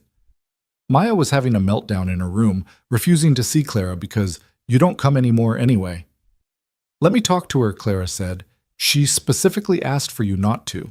Said she doesn't want to get attached when you're going to leave like Mommy did. The comparison was devastating. I'm not leaving. Aren't you? Daniel's eyes were red-rimmed with exhaustion. When was the last time you stayed over? When did we last spend a full day together? You're pulling away. I can feel it. Because you're never available. Clara hated how her voice pitched high and defensive. Every time I suggest plans, you have meetings or deadlines or emergency repairs. You said you wanted equal partnership, but what you actually wanted was to be too busy to need me. That's not fair, isn't it? You took this job to prove you don't need my money. But in the process, you've decided you don't need me at all, and now Maya's paying the price because both of us are too stubborn to admit this isn't working. The silence that followed was thick with hurt and truth. They'd been dancing around the problem for weeks, each blaming the other, neither willing to face the real issue. They didn't know how to be together when life got complicated. What do you want me to do? Daniel asked finally. Quit the job? Go back to barely making ends meet so I have more free time? I want you to want to see me. Clara's voice broke. I want to feel like I'm a priority, not an obligation you squeeze in when work allows. I want Maya to stop thinking I'm abandoning her. And I want you to stop punishing yourself for needing help. I don't need help. Yes, you do. We all do. That's what partnership means. But you're so determined to prove you're independent that you're destroying the only relationship that's ever made you feel less alone. She was crying now, not caring who saw. You told me you loved me, that you wanted to build a life together. But the second things got hard, you're looking for exits, just like you accused me of doing. Daniel sank onto the couch, head in his hands. I'm terrified, he admitted. This job was supposed to fix everything. Give me stability, respectability, the ability to provide for Maya without depending on anyone. Instead, I'm more stressed than ever. I'm failing as a father, and I'm losing you, and I don't know how to fix it. Clara rolled over to him, taking his face in her hands. You don't have to fix it alone. That's the whole point. We fix it together. We adjust schedules. We ask for help from each other, from your mom, from my assistant who's been offering to babysit Maya for months. We stop keeping score of who contributes what and just build something that works for all three of us. What if I can't do it? His vulnerability was raw, unfiltered.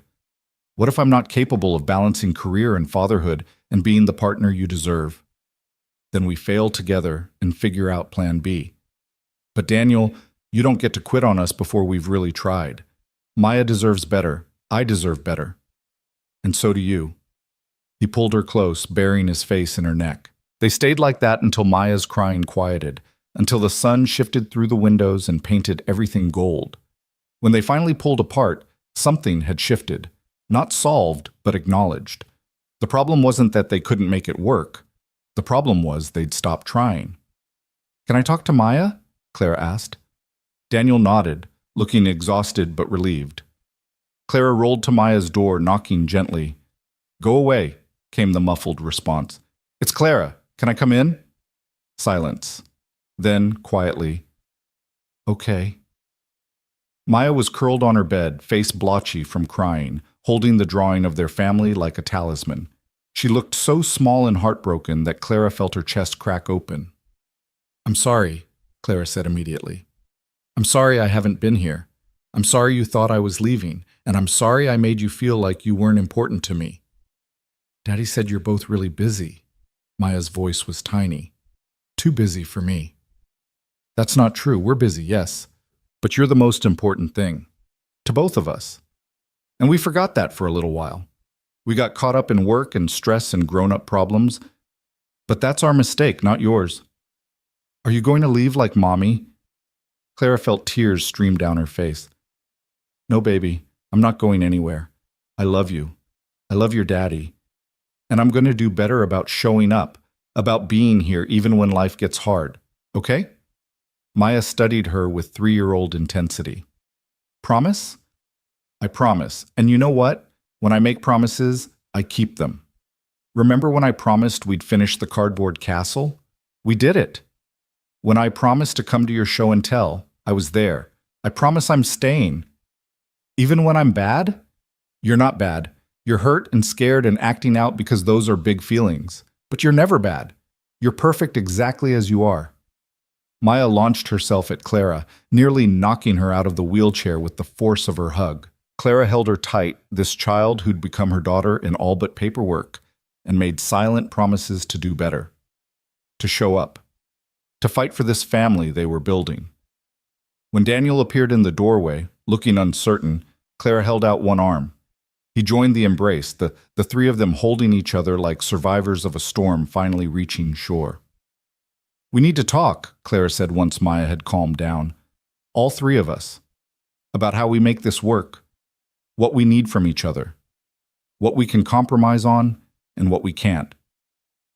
They spent the rest of the afternoon doing exactly that. Maya, with the brutal honesty of childhood, explained that she needed Clara to come for dinner at least twice a week and do weekend activities together. Daniel admitted he'd been overcommitting at work, trying to prove himself to new bosses, and needed to set better boundaries. Clara confessed she'd been pulling away because feeling needed scared her, reminded her too much of post-accident dependence. "So we're all a little broken," Daniel summarized when they'd laid everything out. "A lot broken," Clara corrected. "But maybe we can be broken together. Make something whole from all our pieces." "That's very poetic," Maya observed. "Can we have pizza now? Talking about feelings makes me hungry." They ordered pizza. Maya's request for breakfast pizza with eggs and bacon, somehow honored by a restaurant that clearly recognized the Ross family's standing order. While they waited, Daniel pulled up his work calendar. "Okay, real talk. I have Tuesday and Thursday evening meetings that I can't move.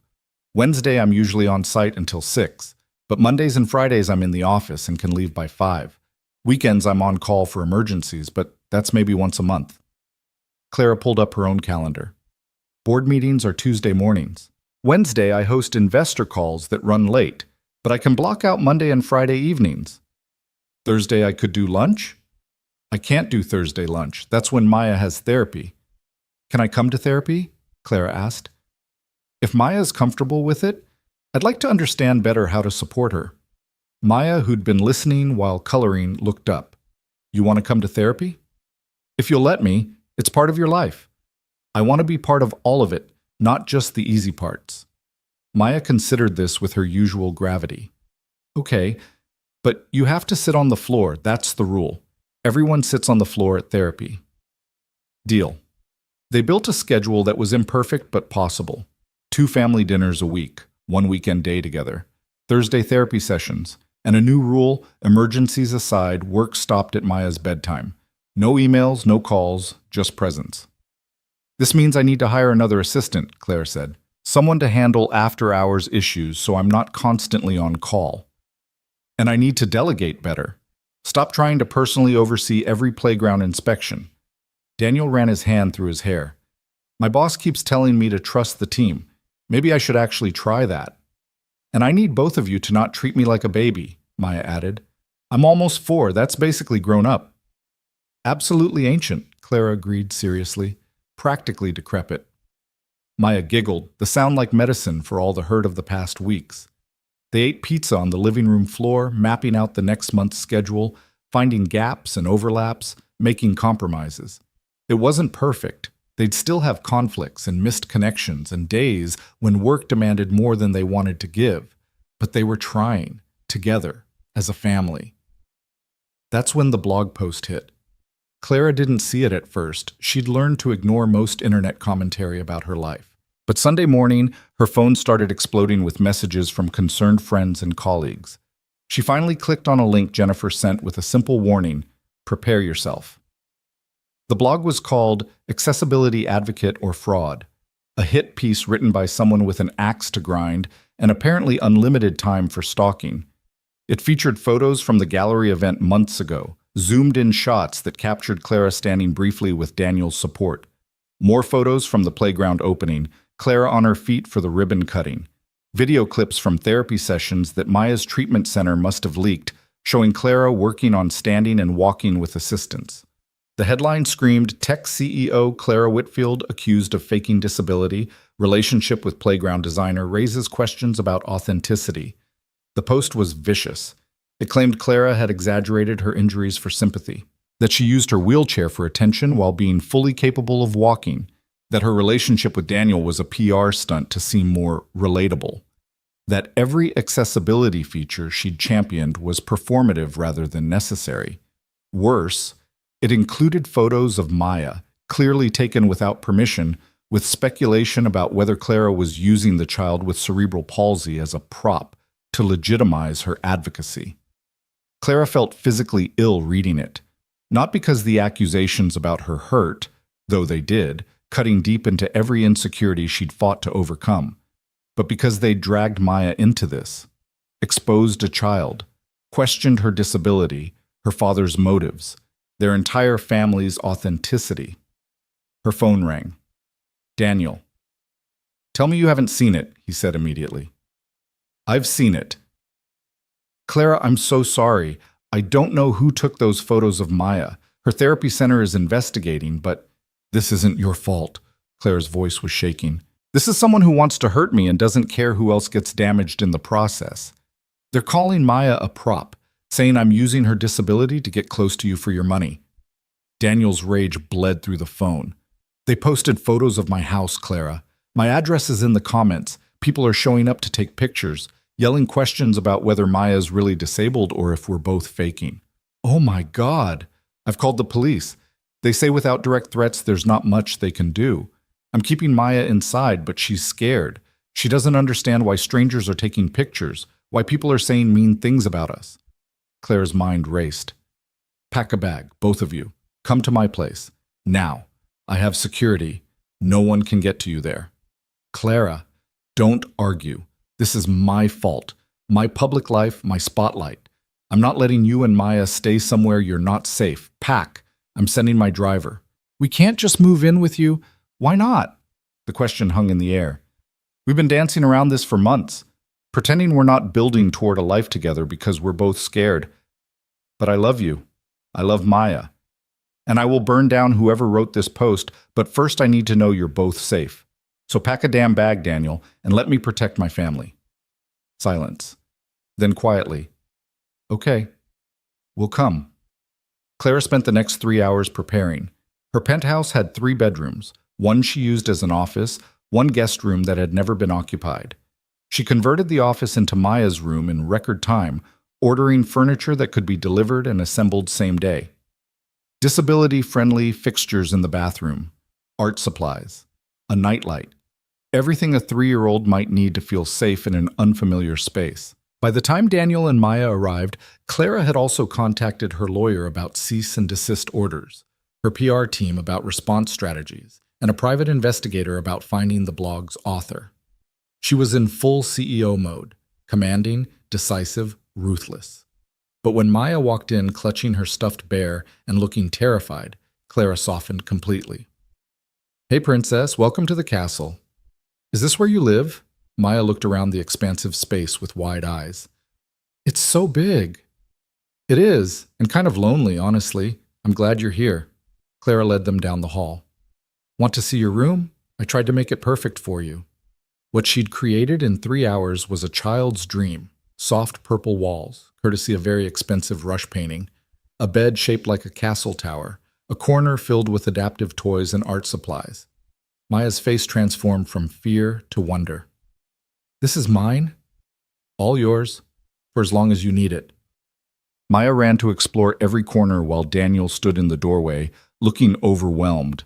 When she was distracted, he pulled Clara aside. "You didn't have to do all this." "Yes, I did." "She's scared. This is supposed to feel safe." Clara took his hands. "And I meant what I said. This isn't temporary unless you want it to be. I have the space. You're being harassed at your house. Stay here. Let things calm down. Let me help." "By things calm down, you mean?" "I mean I'm going to destroy whoever did this, legally, professionally, and publicly." Her expression was steel. "No one attacks my family without consequences." The word family hung between them, the first time Clara had said it out loud. Daniel pulled her into a kiss that was desperate and grateful and terrified all at once. "I love you," he whispered against her lips. "And I'm sorry. This is all because of me. This is because someone is cruel and vindictive. Not because of you, not because of Maya. Because humans can be awful, and this one chose us as targets." She pulled back to meet his eyes. "But they made one mistake. They assumed I'd back down, protect my image, choose my career over you." "Won't you have to? If this gets worse, let it get worse. I'll address it publicly. Tell the truth, all of it. About my recovery, about you, about why I advocate for accessibility. And if people can't handle complexity, if they need me to be either fully disabled or fully healed, completely independent or completely dependent, then they don't understand the actual human experience of disability." She called an emergency press conference for Monday morning. Her PR team advised against it, suggested waiting for the story to die down, issuing a brief written statement, maintaining distance from the controversy. Clara ignored them all. Monday morning, she stood, using her cane for support, Daniel beside her, Maya holding her other hand, in front of a crowd of journalists and cameras. Behind them, a screen displayed medical records, therapy notes, and doctor's statements that Clara had gotten permission to release. "My name is Clara Whitfield," she began, voice clear and steady. 2.5 years ago, I was in a car accident that resulted in incomplete spinal cord injury. I use a wheelchair for mobility and independence. I also do physical therapy that has allowed me to stand and walk short distances with assistance. Both of these things are true. Both are part of my reality." She clicked to the next slide, a scan of her spine, the damage clearly visible even to untrained eyes. Disability isn't binary. Recovery isn't linear. Some days I can stand for 20 minutes. Other days I can barely transfer from my chair. This doesn't make me a fraud. It makes me human. She paused, letting that sink in. The blog post that's been circulating questions my authenticity as a disability advocate, claims I've exaggerated my injuries, uses photos of me standing as evidence that I'm lying about needing my wheelchair.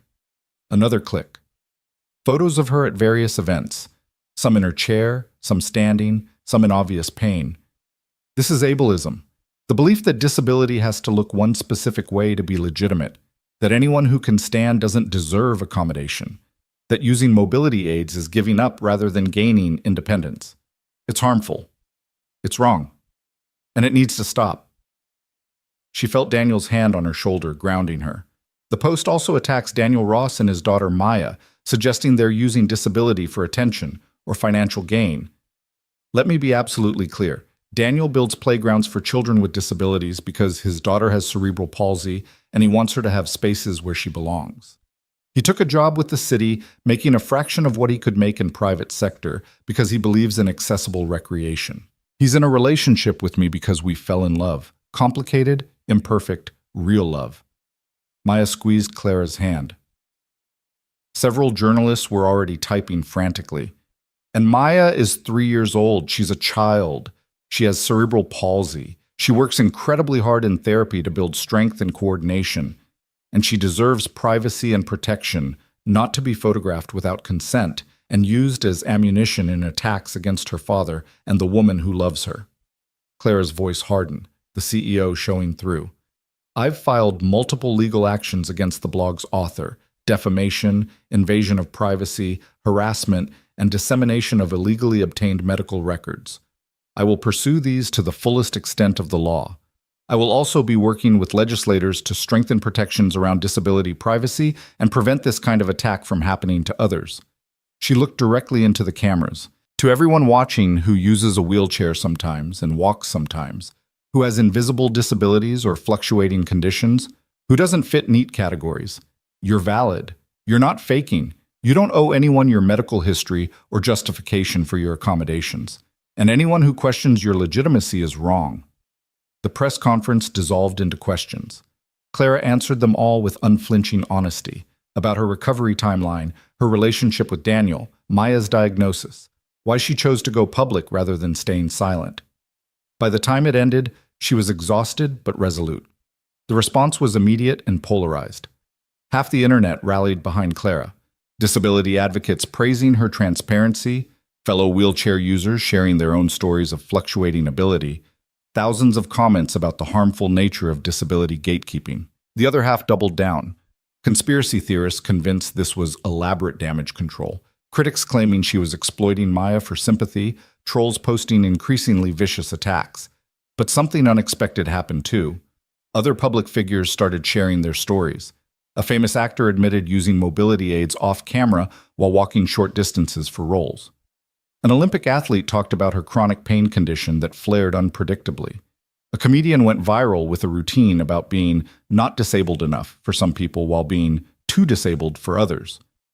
The conversation shifted from, "Is Clara Whitfield lying?" to, "Why do we police disability authenticity?" And in the middle of the media storm, life continued. Maya started preschool at a new location closer to Clara's penthouse, one with full accessibility and a teacher trained in adaptive education.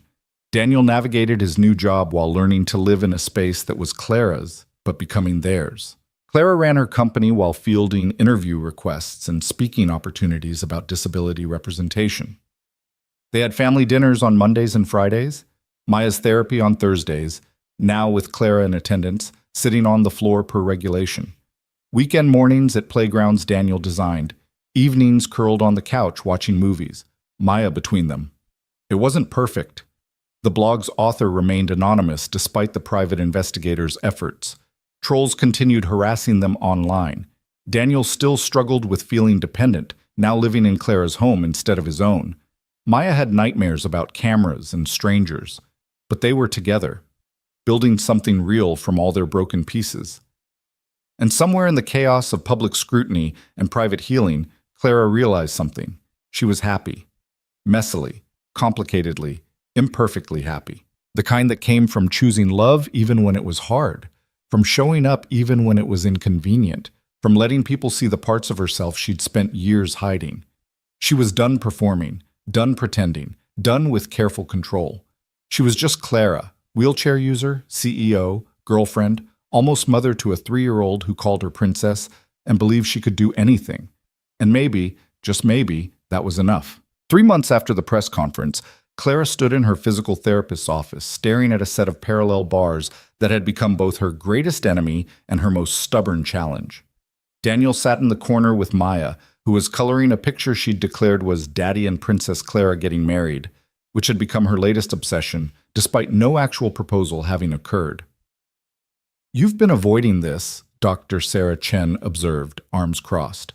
She'd been Clara's therapist since the accident, one of the few people allowed to call out Clara's avoidance tactics without consequence. I haven't been avoiding. I've been busy. Running a company, dealing with legal proceedings, integrating a family into my life. Excuses. Sarah moved to stand beside the bars. You've plateaued because you're scared. We both know you're capable of more progress. The question is whether you're brave enough to try. Clara felt Daniel's eyes on her from across the room. They'd been living together for 3 months now, and he'd learned to read her moods with uncomfortable accuracy. He knew she was terrified. Knew that every step she took felt like tempting fate. What if she fell? What if she pushed too hard and lost what mobility she'd regained? What if trying to be more than she was resulted in becoming less? What's the worst that could happen? Sarah pressed. I fall. I hurt myself. I end up with less function than I have now. Clara's voice was sharp with fear disguised as irritation. And the best? Clara didn't answer, couldn't articulate the hope that lived in her chest like a fragile bird, the dream of walking down an aisle without assistance, of chasing Maya through a playground, of standing eye to eye with Daniel without looking up. Princess Clara's scared, Maya observed from her coloring corner with the brutal honesty of 4-year-olds. She'd had a birthday the month before, celebrated with a party at the penthouse that had featured 17 preschoolers and enough cake to feed a small army. I'm not scared, Clara said automatically. You look like when I'm scared of the dark. Daddy says being scared is okay. You just have to be brave anyway. Out of the mouths of babes. Daniel's smile was soft with pride for his daughter and sympathy for Clara's struggle. She's right, he said quietly. Being scared is okay, but watching you avoid this because you're afraid of failing, that's not the Clara who stood in front of 100 reporters and defended our family. That's not the woman who told off Patricia Chen and risked her company for us. That's someone I don't recognize. The words stung precisely because they were true. Clara had built an empire on taking risks, on pushing boundaries, on refusing to accept limitations. But somewhere in the chaos of the past year, she'd started protecting herself, started choosing safety over possibility. What if I can't do it? She whispered. Then you can't, and we love you anyway. Daniel stood, crossing to where she sat in her wheelchair near the bars. He knelt so they were eye level. But what if you can? What if you're capable of more than you're allowing yourself to imagine? Don't you want to know? Clara looked at the bars, looked at Sarah's patient expression, at Maya, who'd abandoned her coloring to watch with wide, expectant eyes, at Daniel, who believed in her capacity for bravery even when she'd forgotten it existed. Okay, she said, voice barely audible. Let's try. The next hour was brutal. Sarah pushed Clara further than she'd been pushed in months, standing longer, stepping farther, bearing more weight on legs that trembled with effort and forgotten strength. Maya cheered every small victory. Daniel spotted from behind in case she fell, and Clara cried through most of it, from pain, from frustration, from the strange alchemy of hope and terror. 2 full steps unassisted, Sarah announced when they finally stopped. That's progress, Clara. Real, measurable progress. 2 steps didn't sound like much. 2 steps was nothing compared to the marathon runners Clara saw in the park, the dancers she'd once been, the woman she'd been before the accident. But 2 steps was also everything. 2 steps was possibility. 2 steps was proof that maybe, just maybe, she wasn't done healing. Again tomorrow? Sarah asked. Clara nodded, too exhausted and emotional to speak. They left the therapy center with Maya chattering about how strong Princess Clara was, how she'd taken 1,000,000 steps, how Daddy needed to give her extra ice cream for being so brave. Daniel pushed Clara's wheelchair through the parking garage, his hand occasionally squeezing her shoulder in silent support. I'm proud of you, he said once they were in the car. Maya buckled in her seat and already nodding off from the excitement. For taking 2 steps? I used to run half marathons. For trying. For being scared and doing it anyway. For letting us see you struggle instead of pretending you're fine. He reached over, taking her hand. You're always so strong for everyone else. It's okay to let us be strong for you sometimes. Clara felt tears threaten again. She'd cried more in the past year than in the entire 2 years before, but these tears felt different, cleaner somehow, like releasing pressure that had been building too long. "I want to walk," she admitted quietly. "Not because I need to prove anything, not to be fixed or whole, but because I remember what it felt like. The freedom. And I miss it. Then we'll help you get there. However long it takes, whatever it looks like. Sarah, me, Maya, we're all on your team." That became their rhythm. 3 times a week at therapy, Daniel and Maya in attendance more often than not.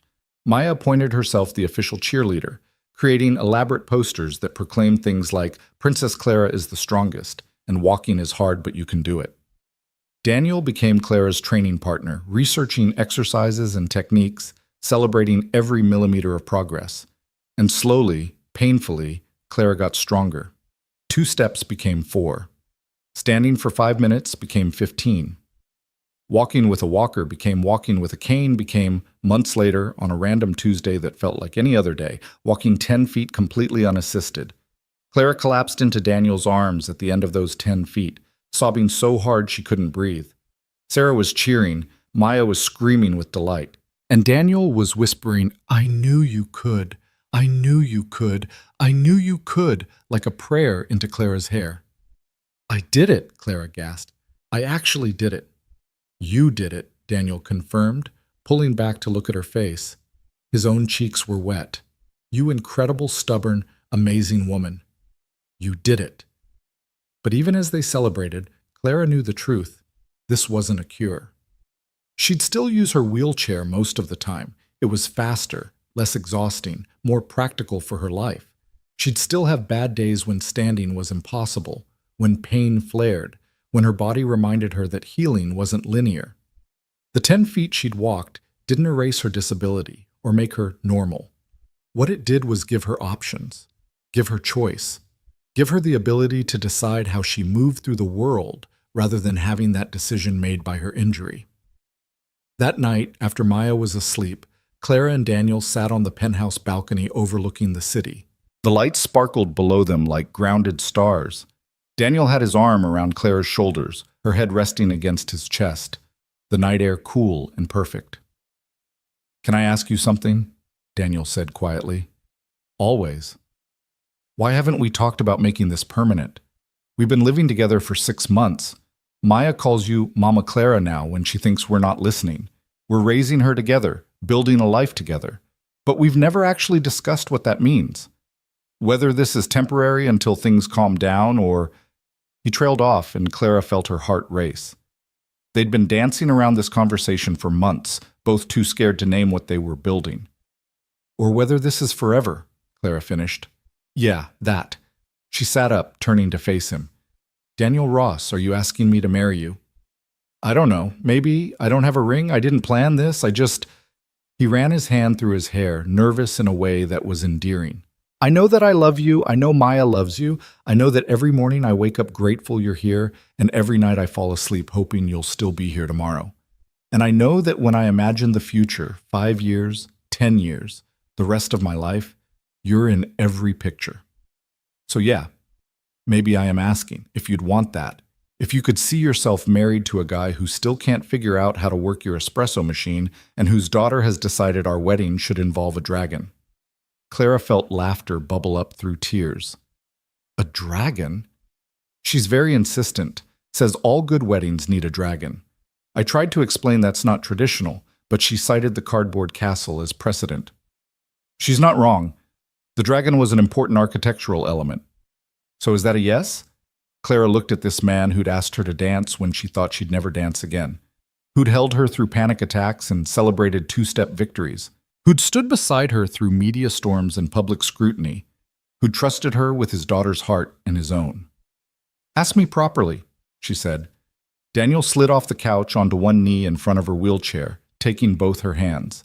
The city lights behind him created a halo effect that was either divine intervention or excellent cinematography by the universe. "Claire Whitfield, I don't have a speech prepared. I'm not good with fancy words, but I know that my life before you was smaller, lonelier, less full of laughter and possibility, and someone who believes I'm capable of more than I think I am. You've made Maya's life bigger too, shown her that disability doesn't mean limitation, that different can be powerful, that family is what you build, not just what you're born into. So I'm asking, badly, without a ring or proper planning, will you marry me?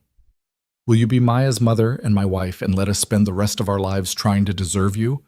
Clara was crying again, seeming to be her permanent state these days. Yes. God, yes. Obviously, yes. Daniel stood, pulled her up with him so they were both standing, her hands in his for balance, and kissed her like he was trying to memorize the moment. When they finally broke apart, both breathing hard, he kept his arms around her waist for support. We should tell Maya, Clara said. It's midnight. She's asleep. She's going to be furious if we make her wait until morning for this news. They were right.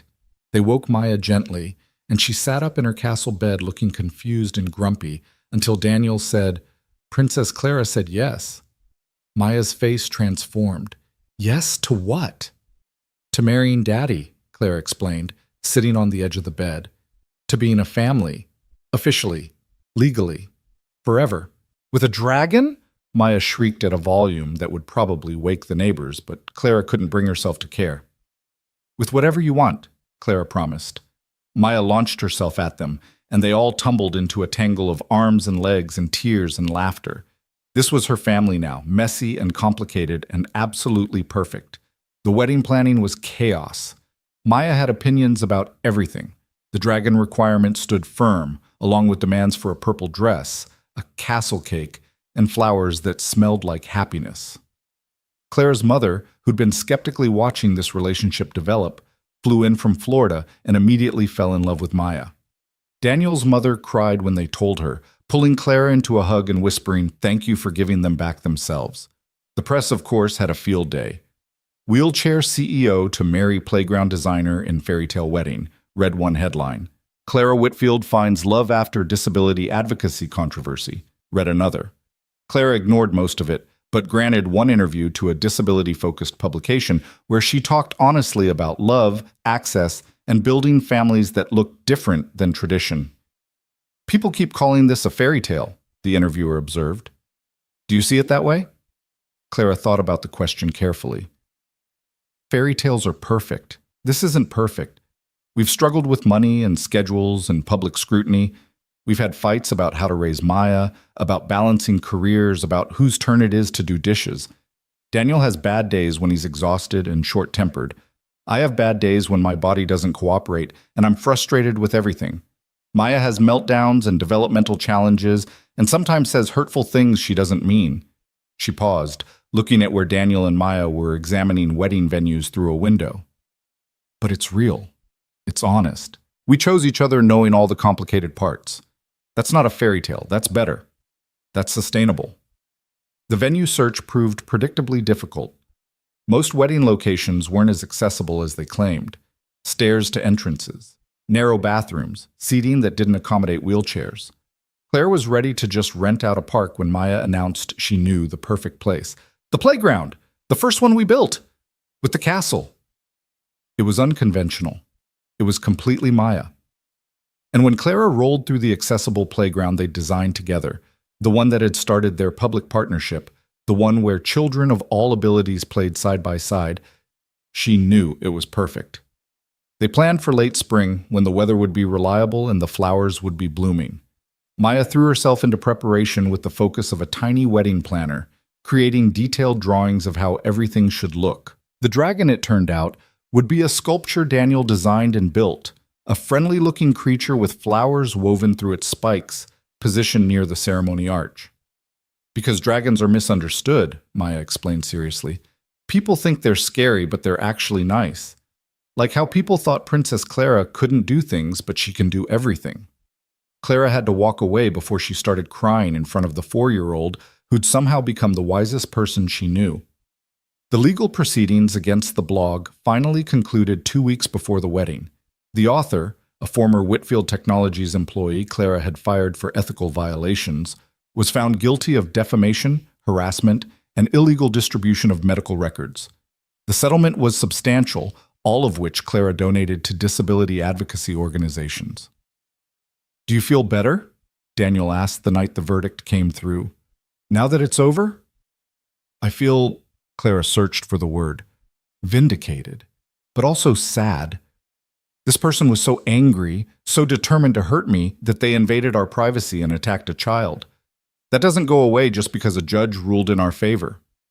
But it's over. We can move forward. We were already moving forward, Clara pointed out. This was just closing a door on something that tried to stop us. The important part, the building a life together part, that never stopped. Daniel pulled her close. They were sitting in what had become their ritual spot on the balcony, the city spread before them. In 8 months of living together, they'd learned each other's rhythms. Daniel's morning grumpiness and Clara's night owl tendencies. His need for physical touch and her need for verbal affirmation. The way they both got quiet when stressed, requiring the other to notice and intervene. It wasn't always smooth. They'd had spectacular fights about finances, about parenting approaches, about whose career took priority on any given day. But they'd also learned to repair, to apologize, to compromise, to choose each other even when choosing was hard. I'm terrified of the wedding, Clara admitted suddenly. Because? What if I can't walk down the aisle? I've been training for months, working with Sarah specifically on endurance for that moment. But what if the day comes and my body doesn't cooperate? What if I fall? What if... Then you roll down the aisle, Daniel interrupted gently. Or I carry you, or we meet in the middle. Clara, I'm not marrying you for your ability to walk. I'm marrying you because you're brilliant and fierce, and you make terrible coffee but drink it anyway because you're too stubborn to admit defeat. I make excellent coffee. You make brown water that's vaguely coffee-flavored. He kissed her temple. Walk, roll, crawl, or fly down that aisle. I'll be at the end of it waiting. That's the only part that matters. But Clara knew it mattered to her. Not because walking would make her more worthy or valid, but because she wanted the choice. Wanted to know she'd pushed herself as far as possible, that she'd reclaimed every piece of mobility available to her. The wedding became a goal, a milestone, a promise to herself that she could do hard things. Sarah, bless her, understood. They increased therapy sessions, added strength training, practiced walking in the dress Clara had chosen, a custom design with a shorter front so it wouldn't tangle in her wheelchair if needed, flowing into a longer train and back. Practiced on grass since the ceremony would be outside. Practiced with Daniel beside her as he'd be on the day, offering an arm but not support unless Clara needed it. You're going to do this, Sarah said the week before the wedding. I have no doubt. How can you be so sure? Because I've watched you fight for 2.5 years. Because you're the most determined person I've ever met. And because you have an army of people who believe in you, Daniel, Maya, me, your entire company, you're not doing this alone. The night before the wedding, Clara barely slept. She'd sent Daniel and Maya to stay with his mother, tradition and also preservation of sanity, since Maya was vibrating with excitement at a frequency that made sleep impossible. Clara's penthouse felt too quiet, too empty without them. Her mother found her at 2 a.m. on the balcony, wrapped in a blanket against the spring chill. Couldn't sleep either, Margaret Whitfield said, settling into the chair beside her daughter's wheelchair. They'd had a complicated relationship since the accident. Her mother had wanted to swoop in and fix everything. Clara had needed to prove she could manage alone. But slowly, carefully, they'd rebuilt something real. I'm getting married tomorrow, Clara said wonderfully. That's a sentence I never thought I'd say again. He's good for you. They both are. Her mother was quiet a moment. I was wrong about a lot of things after your accident. I thought you needed protecting. Thought no man would want to take on the complications of your disability. Thought you should focus on your career and forget about family. Mom, let me finish. Margaret took Clara's hand. I was wrong because I was scared. Scared of you getting hurt again. Scared of you depending on someone who might leave like that fiancé did. But Daniel and Maya, they didn't see your wheelchair as a complication. They saw you, and watching you build a life with them, watching you choose vulnerability over safety. That's been the bravest thing I've ever witnessed. Clara felt tears, always tears these days, slide down her cheeks. I'm scared tomorrow. Scared I'll fall, scared I'll disappoint people, scared I'll fail at the one symbolic gesture everyone expects. Then fail, her mother said simply. Fail spectacularly in front of everyone. You know what they'll see? A woman trying, a woman refusing to hide, a woman marrying the love of her life however she can manage it. There's no failure in that, sweetie. Only courage. They sat together until dawn, watching the city wake up, talking about everything and nothing. When the sun finally rose, painting the sky in shades of pink and gold, Clara felt something settle in her chest. Ready or not, today was happening. The morning passed in a blur of preparation, hair and makeup artists who'd been specifically briefed on working with someone in a wheelchair. The dress, gorgeous and functional, easier to move in than any formal wear Clara had owned. Maya appearing in her purple flower girl dress, spinning in circles and declaring herself the most beautiful person ever, except maybe Princess Clara. You're definitely the most beautiful, Clara assured her, adjusting the flower crown Maya had insisted on, and the bravest flower girl in the world. I'm not scared, Maya said confidently. Daddy says I just have to walk down and throw flowers, and then you and him get married and we're a real family. We're already a real family. Yeah, but after today it's official, like legal and everything. Daddy explained it. It means you can't leave even if you want to. Clara knelt down, carefully, dress pooling around her, so she was eye level with Maya. I don't want to leave. Not ever. You're stuck with me forever, legal or not, official or not. Okay? Okay. Maya threw her arms around Clara's neck. I love you, Mama Clara. It was the first time she'd said it directly, without thinking Clara couldn't hear. The words hit like a physical force, and Clara had to fight not to ruin her makeup with tears. I love you too, baby girl, so much. The ceremony was set for 4 p.m. By 3:30, Clara was ready, dressed perfect, hair arranged, makeup holding despite multiple crying sessions. She'd chosen not to use her wheelchair for the processional, had decided to walk if she possibly could. Her walker was decorated with flowers, positioned at the start of the aisle as backup if needed. Her mother and Jennifer helped her to the edge of the playground, where the path to the ceremony space began. 50 feet of grass, an accessible pathway. 50 feet that felt like miles. You can do this, Jennifer whispered. But if you can't, nobody cares. We're all just here to watch you marry that man who looks at you like you hung the moon. Clara looked down the aisle to where Daniel stood beside the arch, Maya already in position with her basket of flowers. He was wearing a suit that actually fit, his hair styled, his eyes locked on Clara like nothing else in the world existed. Behind them, the dragon sculpture Maya had designed stood guard, flowers woven through its frame exactly as she'd imagined. The music started. Maya began her walk, throwing flowers with enthusiasm rather than accuracy. Guests turned to watch, and Clara took her first step, then her second, then her third. She was walking down the aisle at her own wedding, slowly, carefully, her mother on one side ready to catch her if needed. But she was walking. Each step deliberate and earned, the product of months of therapy and determination and refusing to accept limitations. Halfway down the aisle, Clara's legs started trembling. She could feel her strength wavering, the familiar weakness that signaled she'd pushed too far. She had maybe 10 more feet in her, maybe 15, not enough to reach Daniel, not enough to complete this moment the way she'd planned. For a second, pride warred with reality. She could push through, force her body past its limits, probably make it to the end even if she collapsed immediately after. Or she could accept where she was and adjust accordingly. Clara looked up, met Daniel's eyes, and saw him mouth 3 words. I've got you. She stopped walking, stood still for a moment, acknowledging both what she'd accomplished and what she couldn't. Then she signaled to Jennifer, who brought her wheelchair forward. The guests held their breath. This was the moment. Would Clara see this as failure? Would she be devastated? Would the fairy tale be ruined? Clara transferred to her wheelchair smoothly, professionally, the way she'd done thousands of times. She adjusted her dress, smiled at the crowd, and then she rolled the rest of the way down the aisle with her head high and her heart full, her mother walking beside her, no shame or disappointment in her expression.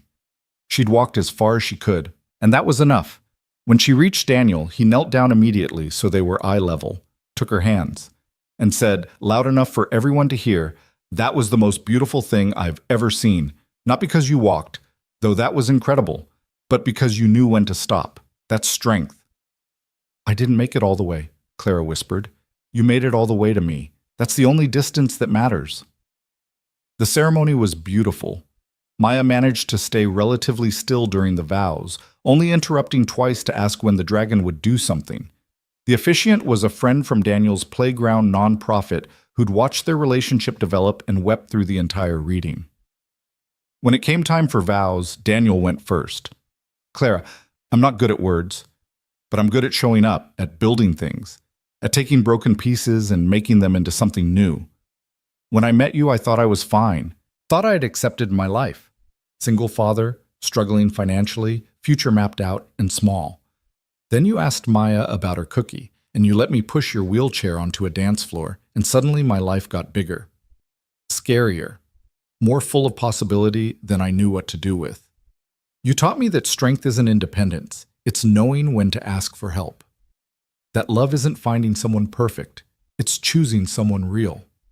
You made me brave enough to want more, to believe I deserved more. So I'm promising you, I'll show up. Every day, every struggle, every triumph. I'll build our life with the same care I build playgrounds, designed for inclusion, accessible to all, strong enough to last. I'll love Maya fiercely, but I'll love you just as fiercely. And I'll never stop being grateful that you said yes to a dance, to coffee, to this crazy, complicated, absolutely perfect life we're building. There wasn't a dry eye in the audience. Clara was actively sobbing. Makeup definitely ruined now, but she didn't care. Daniel Ross, she began when she could speak. The night we met, I thought I was fine too. I'd convinced myself that fine was enough, that surviving was the same as living, that I'd had my chance at love and lost it, and that was just how my story ended. But you and Maya refused to let me live small. You saw past the CEO, past the wheelchair, past the carefully constructed walls. You saw Clara, scared and lonely, and so desperate to be loved for exactly who she was. You gave me that, both of you. You gave me a family when I thought I'd forfeited that possibility. You gave me permission to be complicated, to struggle, to not have all the answers. You gave me Maya, who taught me that strength comes in all forms and love doesn't require perfection. So I'm promising you, I'll show up too. I'll use my resources to build the playgrounds you dream of. I'll be the mother Maya deserves. I'll choose us even when it's hard, even when work demands more, even when the world judges. I'll never stop fighting for accessibility, in the world and in our relationship. I'll love you in my wheelchair and on my feet, on good days and bad days, in sickness and in health for real this time, not just words. You said I made you brave, but Daniel, you made me alive. They were both crying now. Maya, confused by all the emotion, asked loudly, "Is crying part of weddings?" Which made everyone laugh through their tears. The officiant pronounced them married. Daniel kissed Clara like she was oxygen and he'd been drowning. Maya cheered and threw more flowers that she'd apparently kept in reserve. The dragon sculpture stood witness, flowers swaying in the spring breeze, and Clara realized this was what happy looked like, messy and imperfect and more beautiful than any fairy tale. The reception was at the playground itself, tables set up among the accessible equipment, children playing while adults celebrated. Maya had insisted that all the kids from her preschool be invited, resulting in a wedding that was half formal celebration and half child's birthday party. Clara couldn't have loved it more. During the first dance, Daniel lifted Clara from her wheelchair and held her while they swayed to music she'd chosen specifically for its meaning to them. She couldn't support her own weight for the full song, but she could for this moment. Could stand in her husband's arms and remember the first time he'd spun her wheelchair on a dance floor and made her feel possible. "Thank you," she whispered against his chest. "For what?" "For asking me to dance, for seeing me, for being patient while I learned how to let myself be loved. Thank you for saying yes, for all of it. The dance, the coffee, the moving in, the marriage. Thank you for choosing us." They danced until Clara's legs gave out. Then Daniel lifted her back to her wheelchair, and they danced that way instead. Him spinning her laughing, Maya running circles around them because she couldn't stand to be left out of dancing.